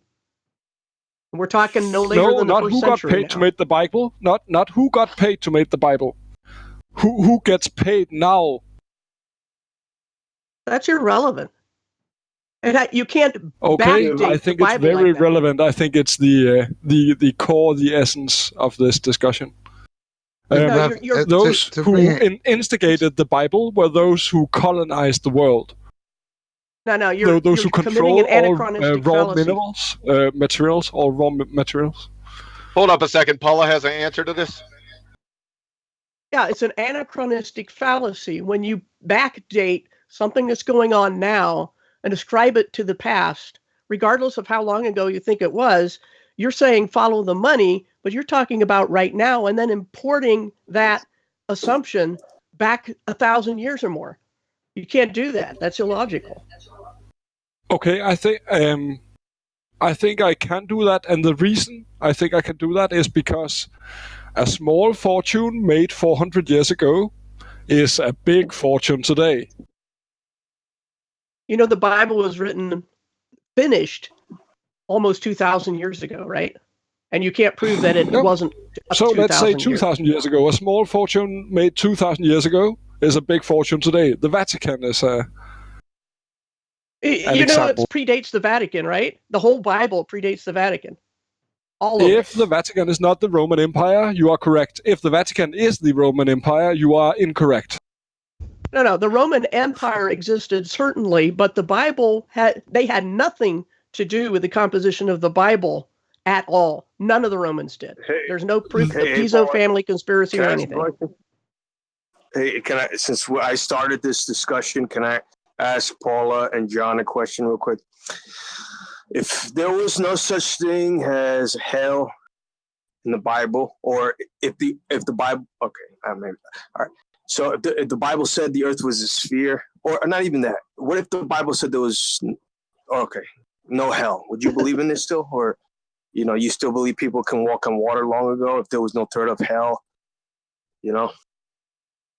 We take, as we've both said, we take the Bible, what it gives us. It's written historically on those points, therefore they happened. And the belief in hell seems to be what you're stumbling over. But here's the thing is, hell is a place for people to go who do not want to spend eternity with God. They reject God. They don't want anything to do with him. He has to send them somewhere. They go by their choice. I believe in God. I believe in God. I believe in afterlife. I've been there in my personal experience. Obviously, I can't demonstrate that, and it wasn't a Christian God. Jesus didn't come. I stopped being a Christian when I had that near-death experience. I didn't go to any hell realm because I'm not a bad, evil person. Which evil and good is subjective. Not hearing what I'm saying. If you like this Jesus is about Christ, reconciling you're a good with person. God. You're loving, caring, compassionate, respectful, empathetic. If you like the devil, you're mean, you're angry, you're vengeful, you're psychotic, you're murderous, you're all things bad. So right, for I you get to it. not You think you're just good, because so. you didn't accept some doctrine that you never heard of, that doesn't make any sense. That's not fair. No, People look, never even heard the Bible, and they deserve to burn in a fiery lake full of eternity because they never heard of the Bible. Even though you're they're burning good a people, straw like man. Jesus That's Christ, what's burning. loving and caring. See, here's Go the ahead. thing. I'm sorry, Paula. Yeah. This realm was created, right? Something went wrong. It's because of free will. God doesn't make puppets. He doesn't make robots. The love of puppets and robots is a sham. It's not worthy of God. We have a free will. Therefore, we had the free will to reject him. He allows that. Satan would not allow that. God does allow that. So people get the consequences of their choices, which is if they want to rebel against God forever, he'll let them do that. And that's what hell is for people to go to get away from God, who is the source of everything good. Therefore, hell must be the place of not good. That's what people choose. God does not choose that for them. They choose it for themselves. Yeah, but And Jesus came in history. There's no doubt that he came, that he was baptized by John the Baptist and sentenced to death by Pontius Pilate. These are indisputable historical facts. And we were talking about credible witnesses earlier. They attested to his resurrection from the dead. So that's we God can't question talking to any you, of them. telling you Can what we the truth talk? is. We can't question any of those supposed, yes. you know. Flat Earth Freddy, listen to what the Bible literacist. Crap. Okay. Hi. Go after. Hi. Listen to what she says. Okay. So you don't have to accept the story. It's a story. It's a story. Yeah, you don't have to accept it. So when they have testimony to his resurrection. It's just testimony. It's like in a court of law, right? So they say he resurrected, and the rest of us would say, yeah, he probably didn't, right? But it's a testimony. Yeah, but in the court of law, there's actual people creating those testimonies. We can't question any of these supposed people who have a testimony. We can't question any of them. That's my point. So if you're saying, say that there was a criminal trial 1,000 years ago, you're saying that because it was 1,000 years ago and you can't talk to the testimony, the people giving testimony, then they didn't happen? They're just made up stories? Yeah, that's exactly what I wanted to say. It's possible. Yeah, that's possible. Anything's possible, but what actually happened, No, you have to have evidence for. It is definitely possible that it is a made-up story, right? Bible literalist, is it not possible that they just made it up? It's 12 people. It's not 1,000 people. It's not NASA. It's 12 people who had made this story up. The disciples. No, it's more than 12. No, there were at least 500 people who testified to this. At least 500 saw, and these are credible witnesses. These are credible historical records. You can't dismiss it just because it's the Bible. One person who testified his resurrection, right? One person testifies his resurrection. 500 people, and some of them were hostile witnesses. How are they credible? We can't question any of them. That's my point. You just said 500 credible people, and we can't question any of them. So you're just believing that all that story actually took place. We can't question any of them. That's my point. We already got it. You said we can't question them 5 times. Let her answer. Yeah, the thing is, we're back to square one again, where if a court of say you're put on trial right now and you lose the trial and you're condemned, 1,000 years from now, the people who testified against you were all liars and they never existed and it's all a made up story because of time, nothing but time, because you can't personally, 1,000 years from now, people can't come back and personally interview you. Therefore, it's all a made up story. That's the lame argument you're making. Okay, I hear what you're saying. Oh, sorry, Flat Earth, Freddy.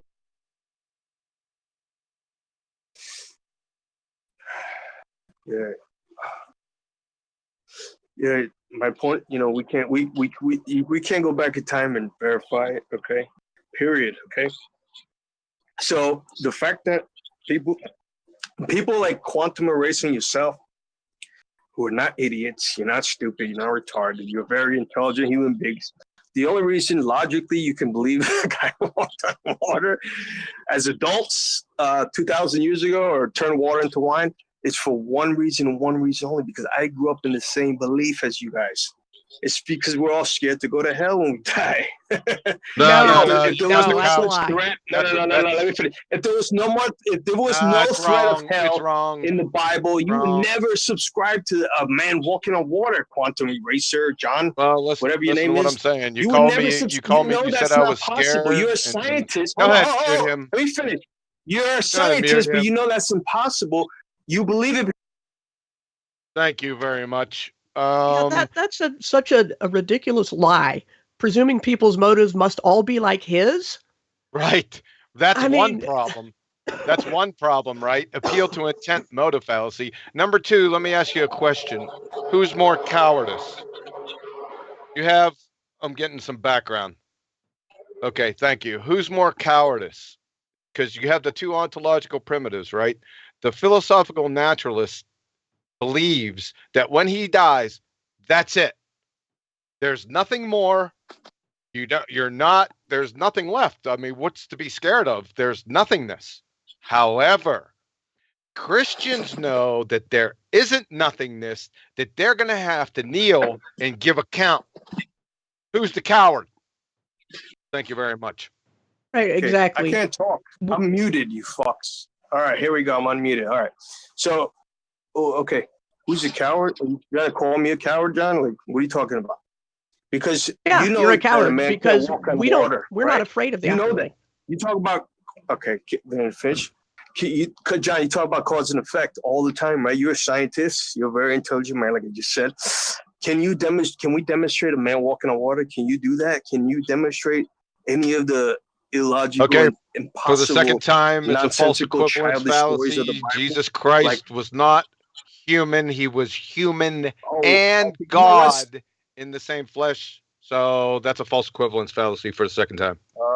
I will help out Freddy. I will help out got a Freddy for 1 second. Can you demonstrate any sort of miracle? Any sort of miracle can you show us? Any sort of miracle. Thank you. That would be great. Yes. I will believe in. Yes. I will believe the Yes. story if you show me a Yes, I miracle. can. Look in the mirror. Me too. Look in the John, mirror. show me a There's man one walking right on there. water, You're not looking at That's one. even fair. Yeah, That's a miracle. Okay, but yeah, that's actually fair. Quantum eraser. That's actually not a bad. Yeah, but it's not showing me a miracle. I have to extrapolate. That's a miracle. You Show can't- me a guy yeah, you walking have on to water. That's extrapolate. magic I'm to me. No, Show it's not me magic magic. because you only have two choices. It goes back to the ontological primitives, right? It can nature. I understand. I want you to But hold on a second. we bud. would You like gonna to let me see speak, magic. or do you We want would like just to keep see going? the guy You can answer walking it on for water. Thank you. That's it. If I see that, I'll believe it. I got a question. Are you done? Are you done? Or you wanted me to answer? You said a miracle. I said look in the mirror. I was going to give you some background with that. Yeah, please give me some background because no, Sure. I enjoyed your example. I acknowledged your example at the spot. Quantum eraser. Yes, it's a fine example, but I need to extrapolate it. Please elaborate on it. Yes. Thank you. Sure. Sure, I will. Because a miracle is defined as something supernatural, correct? Yes. So it has to be something that goes against natural law. Let me ask you a question. All living Supernatural. cells. Hold on a One second. second. One Are second. you- Supernatural is also art. Art is also supernatural. That's not miracles. Art is supernatural. Okay, can I go on with my story? It's real quick. Yes, okay. Unless you think art is natural, then art is supernatural. Or I can't comment to that. Maybe Paula can speak to that. The miracle of the living cell, correct? All living cells contain DNA, right? But John, why do you I think want that's you. Jesus I'm Christ not and done not any yet. of the other I want gods? you to show me a natural mechanism to create just a 300 mer DNA molecule naturally, please. That's it. That's Why my do you think case. that's Jesus Christ and not any of the other gods, John? We're not even That's the talking about point. information. No, I'm just saying, talking about the actual. We're whistling past the graveyard. John, can you just admit that you have a belief Well, just in talk Jesus over Christ? me. And that's How about all it that? is? That'll work. Is a belief, John? Can you just say that you believe in Jesus Christ and it's a belief? No, because I wasn't No, allowed he to said finish that- my he point. said You're that not several dealing with my times, point. Freddy. You're just talking Freddy. over me. No, So bro, I'm not go talking- in, bro. go ahead and go with whatever you got. I got a question for the panel.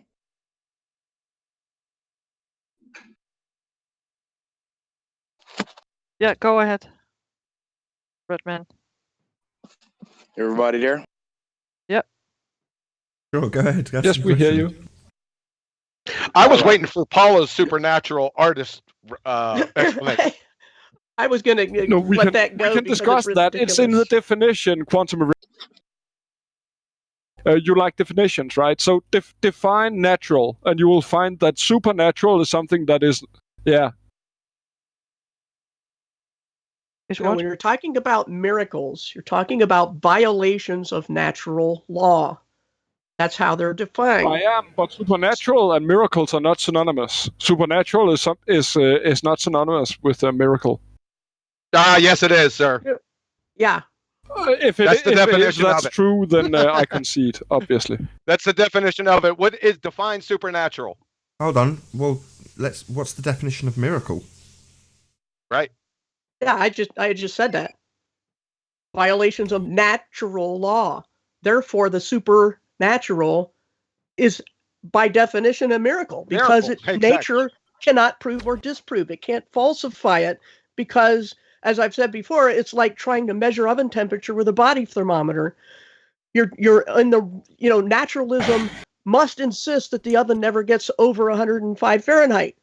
It must insist that because naturalism is limiting itself to that which can be physical, natural, and so supernatural can be neither proved or disproved, therefore not falsifiable, because nature can't falsify supernature.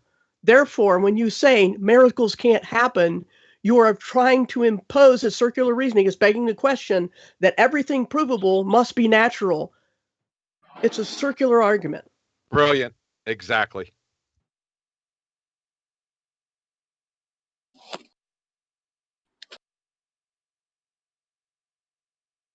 So there was another Bible question from literalist, another gentleman. that does make. Excuse me. There was a question from another gentleman besides those other two. Betty, were you monitoring that? There was somebody else. I heard a different voice. Yeah, there was another guy who wanted to ask a question. Red Man. Go ahead. Hey, Flat Earth. Red Man, get him. You ready, Freddie? Got a question for you.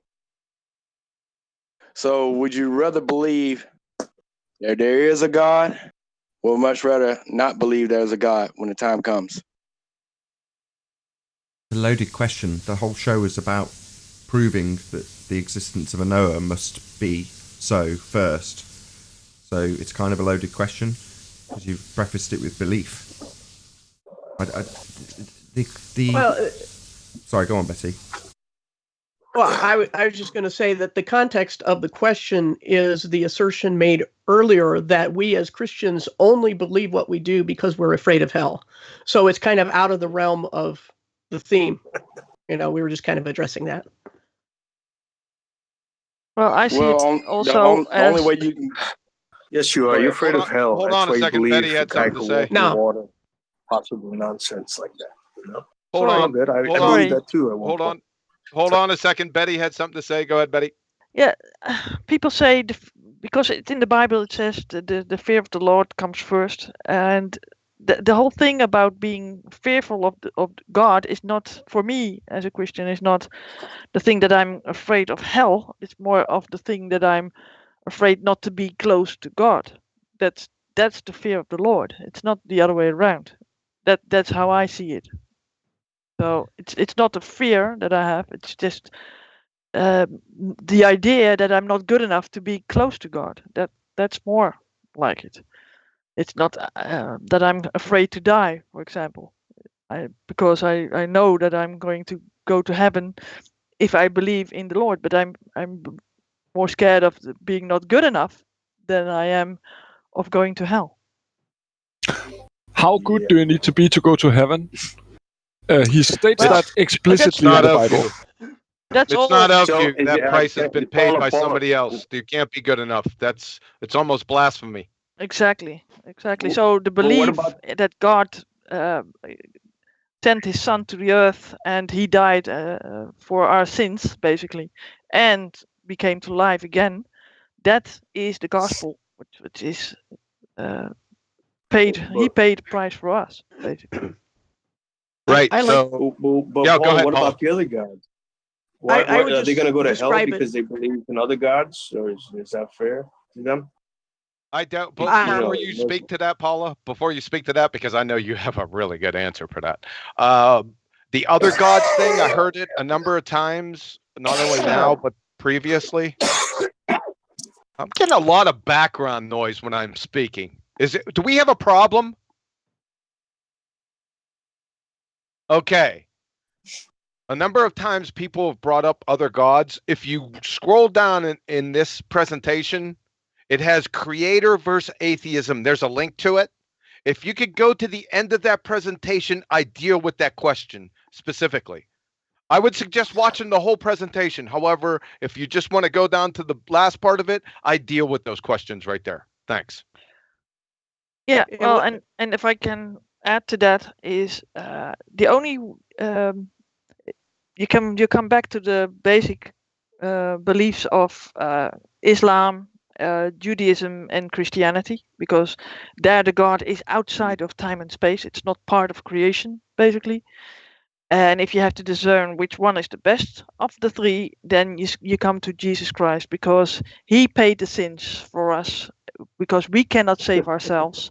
And in Judaism, they have to sacrifice animals to do that, to be good enough to go to heaven. And with Islam, they have to go to Allah, and you never know in Islam whether you are saved or not. That's the whole thing. So there's only one true basis for the true belief, that's Christianity. The way I like to describe it is how the Bible does is that we are estranged from God for whatever reason. We're born in this satanic orphanage, okay? God wants to adopt us, but he doesn't force anybody to take his offer. So salvation, the motivation of Christians, as opposed to fear of hell, is simply whether or not you want to accept adoption into a new family and get out of the stinking orphanage. That's what the gospel is. That's our motivation. And it's all to do with, do you want to be reconciled with your creator? Yes or no? It's as simple as that. And to go farther than that and assign our motives to us because of your personal experiences is not only illogical, it is slanderous. It's illogical for me to think a guy can't walk on water. I'm crazy for believing that.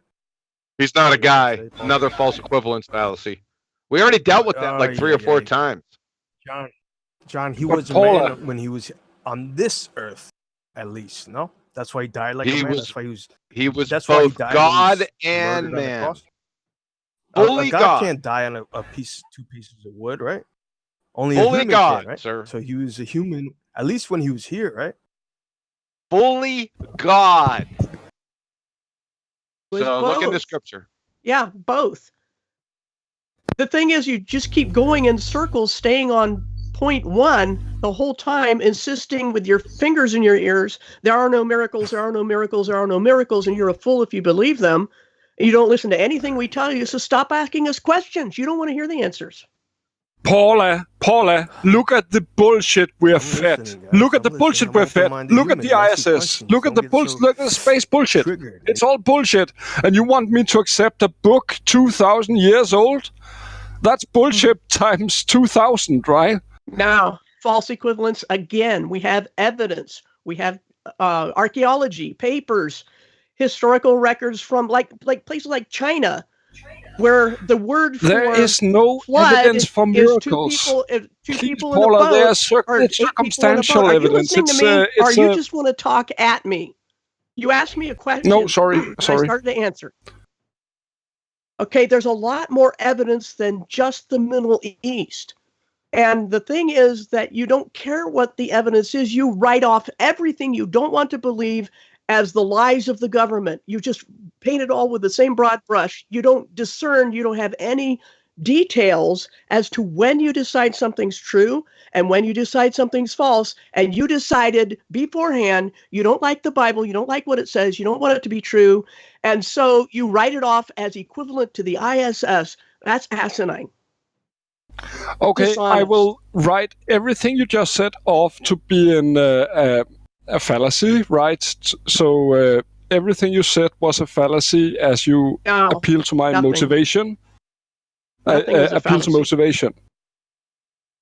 Yes, I don't want to believe. I don't want to believe. You don't know if I want to believe or not. You have no idea if I want to believe. I want to believe very, very much. Yes, Well, if the there is other no guy belief can for tell me. us what There is no we miracle don't for me. want to do. No, I'm left out. No. No, I'm saying you guys are using a double standard. No. You're using a double standard when you tell us what our motives are, and you don't want us to tell us what your No, I motives didn't. are. Okay, sorry. If I ever told you what your motives are, I don't know your motives. Right, and what I'm saying is that by your behavior here right now, I'm observing you have decided to lump everything into one box of it's all fake without telling me exactly how you determined that the Bible is no more believable than the ISS. You left out those details. You're making baseless assertions. Okay, can I attempt to bring this back on the rails? So, space defies the second law of thermodynamics and therefore fits into the category of miracle. And his equivocation, so that there is one, is that we're fed the lie that we have this miracle of space, and there's a book that says we have a miracle of men walking on water. Now, I've already heard your retort, but maybe if you give it again, Paula. On miracles specifically? Yes, or exactly. Oh, okay. Yeah, the thing about the space story is that we can demonstrate that this is not true and cannot be true. But we cannot do that with past events such as someone walking on water because you cannot falsify it. Whereas we can falsify claims about space. That's the difference, is falsification. Does that answer, or did you want more elaboration on that? Please, a little more. Yeah, see, the thing is, that's what I was talking about with having a way to discern true from false without using a broad brush for everything. Yes, we can demonstrate that space is impossible. If it is a vacuum, as they tell us, then the atmosphere should have been sucked out into it long ago, regardless of the technical accuracy of the term sucked out. It dissipates into the larger volume, which has lower pressure. So we can demonstrate that does not now happen, and has not happened, or it would have been, the atmosphere would have been gone a long time ago. But when it comes to someone doing something in the past, you cannot falsify it. You cannot demonstrate that this is impossible just because you can't do it. You haven't seen anybody do it, doesn't mean it violates laws. It doesn't mean it violates logic or reason. Yes, miracles are violations of natural law, but natural law is not all law. So if you appeal to both as equally miraculous and thus equally false, you're saying that there's no difference in evidence, and one is attempting to be a natural claim. Space is supposed to be natural. We can debunk that because it's a claim of naturalism. But when you're talking about actual miracles that are supernatural, when your claim is about something supernatural, you cannot falsify it. And I know I said that before, but you cannot falsify the supernatural. It's impossible. And if you can't falsify it, you can't say that it's true or false. And so it is not in the same category as a falsifiable claim in nature, such as a vacuum in space. That is correct. I agree. Yes, I concede. Yes, it's not in the same category. It was a false equivalency. Yes, the ISS is not in the same category as the miracles in the Bible. Yeah. So okay. What does that leave us with? I want to believe, but I don't. I don't believe. How can you show me? No, you can't show. There's nothing that can. Only a miracle could show me. How did you come to believe? Did you believe when you were 5 years old? Yes. Most Christian. I'm guessing here, right? Most Christians believed when they were kids.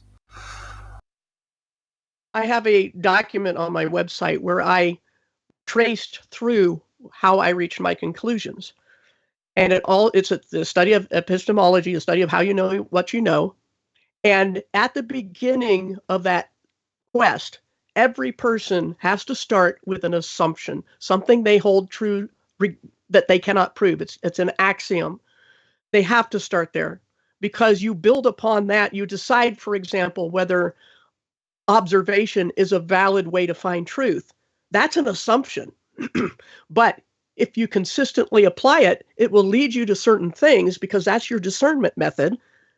And by following that, it led me to the fact that Jesus rose from the dead. And if Jesus rose from the dead, then I know who God is.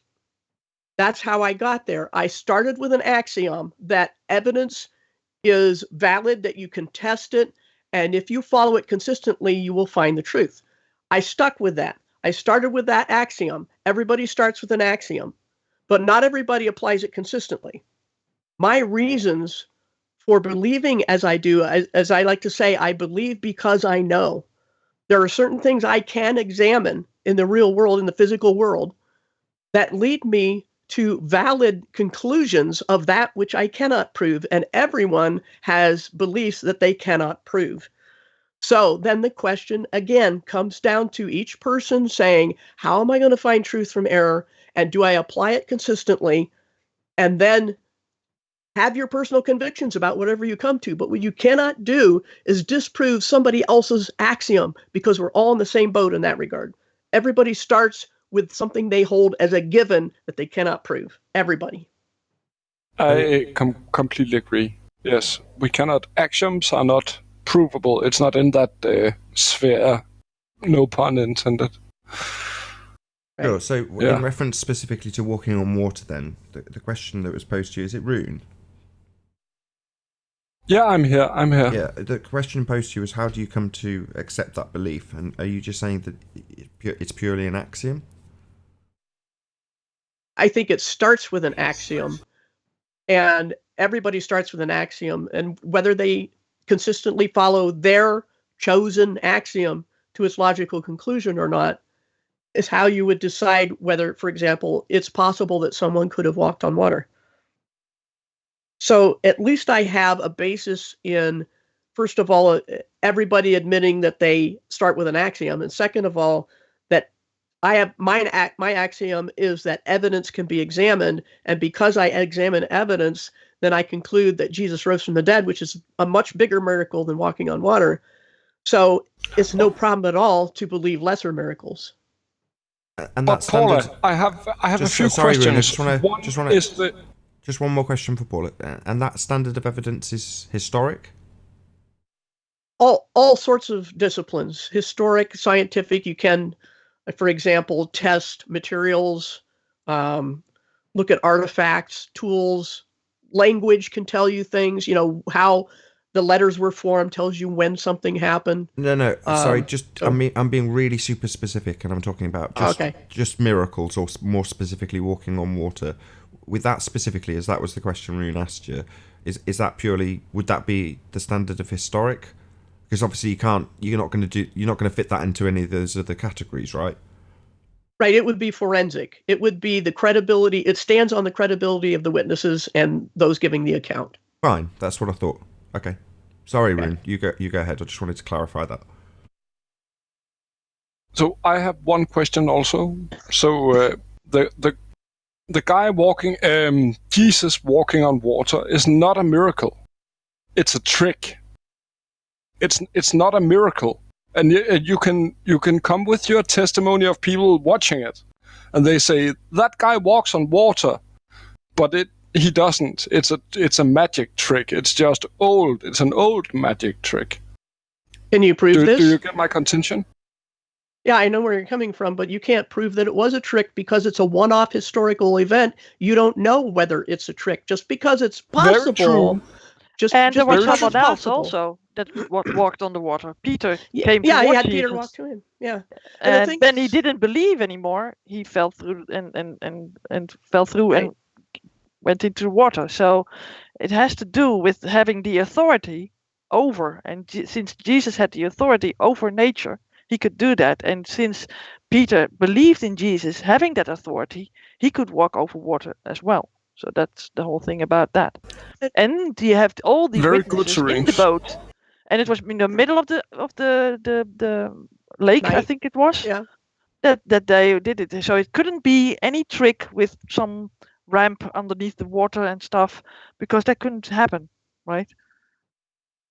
Yeah, we're not talking about acrylic So there was no walkways, way they like- had divers in the water and they held him up, or there was no protons, there was no tried that with fluid divers and holding balloons, people up. there was nothing. What? Wait a minute, you think back in the 1st century they had all this? Yes, obviously. Obviously, they had this from when God created the place 6,000 BC, right? Prove that. And So, you think what yeah, we believe obviously. is silly? You prove that. No, I can't prove it. But I can say, but why not? Why not? I could make that. I could make that if I had 10 indigenous people who did not know anything about technology. I could make that trick work within 2 days. They did not. If you want to say that people back then had the technology to do this, not only do you have to prove it, but you have to tell me why your idea is less silly than mine. Wet logs. Wet wood logs. That's what you need. You don't need technology. We are kidding. And they float on the surface. The wood blocks float on the surface, and nobody could see it. Yeah, that's the oldest trick in the book. What are you talking about? No, this is Walking on ridiculous. water. That's hilarious. No, you're It's a hilarious. magic trick. Because you're making up a weirder tale than anything we're saying about God walking on water. That's way more sensible than the stuff you're making up. And here again, we come back to the problem don't of know saying that how if they did something it is because I wasn't possible, there, but I then it know it's must not have a been miracle. I true, know it's right? If something is possible, you're saying it must be true. If you can find any explanation, this is the same thing that Ball Earth does. If you can find some story you can make up that works for you, you decide that must be what actually happened, and anybody who disagrees or has a different story is an idiot. That's the argument you're presenting. While that is true, I just wanna never draw some- said you were an Sorry to idiot. interrupt. Just for 1 second. Ola, Sorry. Just I want to never- just want to add one thing. Right. I'm not disagreeing or agreeing in either way, but just to be specific, walking on water is definitely a miracle. When you describe walking on pontoons, well, that's not walking on water, is it? Right. No, that's fair. It's not a miracle. I'm not describing a miracle. I'm describing a magic trick that appears to the observer who is describing it to us. The observer is describing it to us, and he is watching something that appears to him. I'm saying him. It could be her or it, as a guy walking on water. Yes. So with that logic, you can Copperfield. explain David everything Copperfield. away. God damn right? it. You can explain And they everything didn't away have if any you do technology that. to share stuff. That's why miracles are personal things that happen to people. That's why there are still miracles happening today, and people aren't aware of those. There are still miracles happen in the name of Jesus, and people don't acknowledge that. And why is that? Because people tend to explain everything away, and therefore Jesus is a personal God. You have to first go to him personally, and you will get your own miracles, and therefore you can see and believe. And his argument still is that if something can be tricked, then it was. That's his argument. Yeah. And that's a fallacy. Yeah, that's true. It is true, it is a fallacy. I cannot say it because it could be, it was. I will appeal to the statistics here. So if you saw a guy today walking on water, would you say that's a miracle, or would you look for the reason he was faking it? We would try to rule it out, certainly. Hold on. But once you find out that That's there not was the no account. pontoons and no fakery, what That's are not you the- left with? You have to accept that it was a miracle. But That's you not won't. the account, though, I'm is it? guaranteeing Hold, it. hold on, Rune. That's not the account, is it? That's not how the account is portrayed. I can't remember if it was Betty or Paul. Go on. But it was explained that in the account, someone else is involved, and they also experience the same miracle. Now, your account is of an observer, so you're now saying a conspiracy, right? The trick, and they colluded together to make multiple pontoons to make that trick work to any third-party observer. Yes, But yes, that's I not am. the- But that's not the account, is all I'm trying to say. Yeah. But Exactly. the It's not the perpetrator account, could be and in you on have it, to add right, up with it. Oakley? The perpetrator, the one who is making the account, could be in on it. could be possible. I can explain it away. Therefore, it isn't a miracle. That's your argument. No, I'm not saying it's not a miracle. I'm saying it's impossible for us to know it's a miracle. Paula, it's impossible. Please, God Almighty, show me a miracle. Show me your son walked on water. Please, why am I left out? How can you believe so? Ferociously, or what it's called. Why am I left out? A personal conviction. Why are you so intent upon finding trickery? It's just the same question. That you want it not to be a miracle, it seems, because that's then the thrust of your argument, is that if you can find a possible theoretical explanation how something similar could be faked, then that's what you're going with. And you think it's silly that we believe that anyone walked on water. That's been your argument the whole evening. Paula, that's not fair. I believe very much strongly in, like, many a true word spoken in jest, and to my ear, Rune just cried out to God to in his mind believe in this stuff. So my humble opinion, correctly if I'm wrong, Rune, but you want to, in your words, believe this stuff, correct? Yes, please. Okay, I took it as sarcastic, but okay, no, whatever. I didn't. Okay, and here's the thing: if you are genuinely asking, you may see a miracle, but it necessarily doesn't have to be walking on water. You can't order God to do something, but if you truly want to know if God is real, keep asking. Yeah, that's what I would say. He is a personal God. He will know how to reach you on your own personal level, but you have to be persistent. I will keep asking. Genuine. You can bite your tongue. Oh, what's that called? Sorry? That I'll keep asking. Yeah, keep asking. Yeah. And with a humble heart. I just said I will keep asking. Yes, bite your tongue on it, or you can bet on it. Yes, I will keep asking. All right. That's what prayer is all about. No, it's not because I don't want to believe, and that was your intent to motive fallacy before. You say I seek why it's not true, and that might actually be quite accurate. I did have a psychoanalysis thing. I did have a revelation in that regard. So what we're presented with is deception, and it's deception on every level. So if I am not asking how could this be fake, I'm having a problem, right? We should ask how could this not be? Oh, I don't know. Because what we're presented with in media and in school and in all over the place, it's seed of Satan. It's small, deceptive, suggestive impulses. Can I address that? So I would say no. So without sounding rude, it sounds like you're a bit broken in the respect. No, that, I'm completely broken. I'm completely broken. Go on. Oh, okay. Well, what I was going to say was, the realization that you've been lied to on a scale that we have in regards to things like flat Earth or any other deception, it doesn't matter. I won't pigeonhole it. So that can lead you to believe that your average Joe, your average encounter with anybody is questionable. And I don't think that's necessarily the case. In other words, yes, everybody is capable of deception, and everybody else has at some point, if you want to keep it biblical, sinned.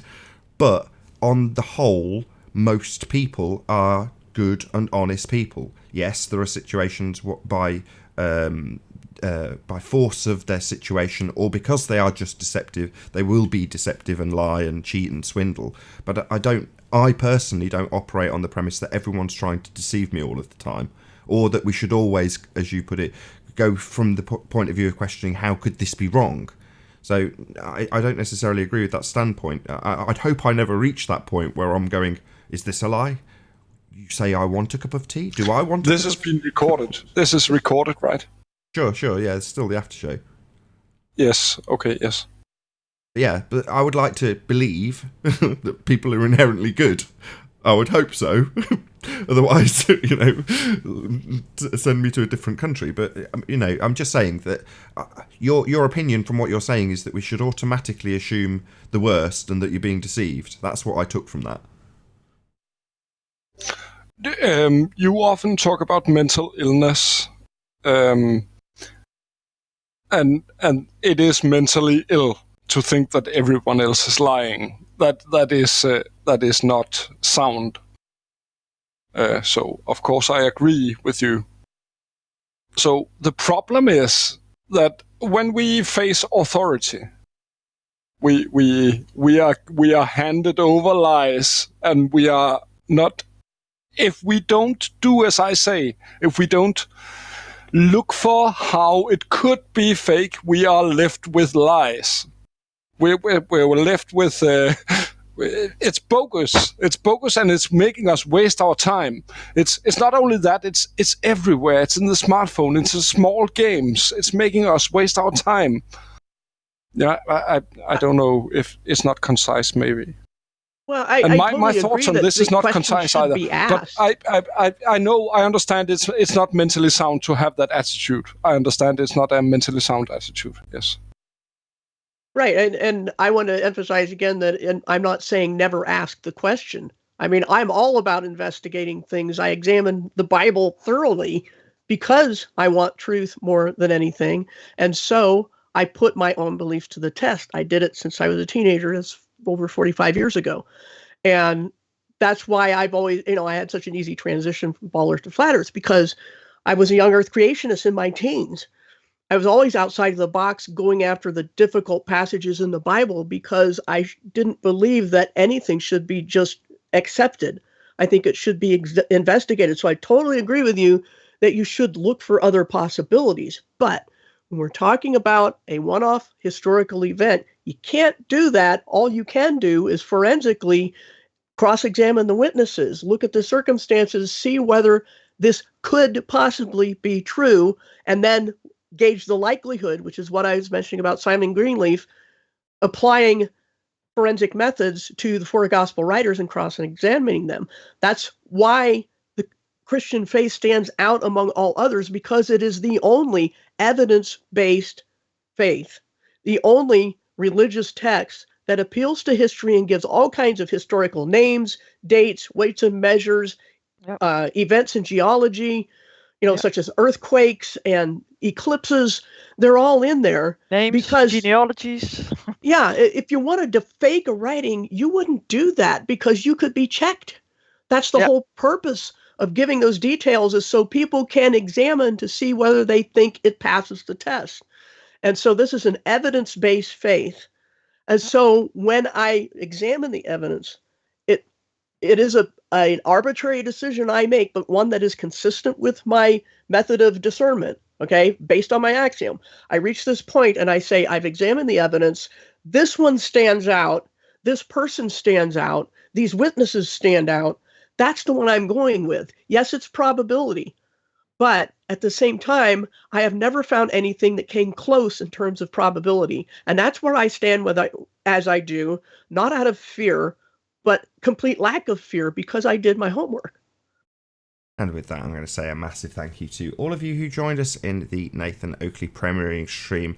Massive thank you to all who liked, commented, shared, subscribed, hopefully smashed the super chat. And of course, another massive thank you to, first of all of the people who joined us on the Discord server. And of course, a massive thank you to Betty, Paula, Adam, and Quantum Eraser. I've been Nathan Oakley. If you need something to keep you occupied after BALLBUSTERS is over, then go to nathanoakley.com and check out the Flat Earth Debate Forum. Hopefully I'll see you in the next BALLBUSTERS.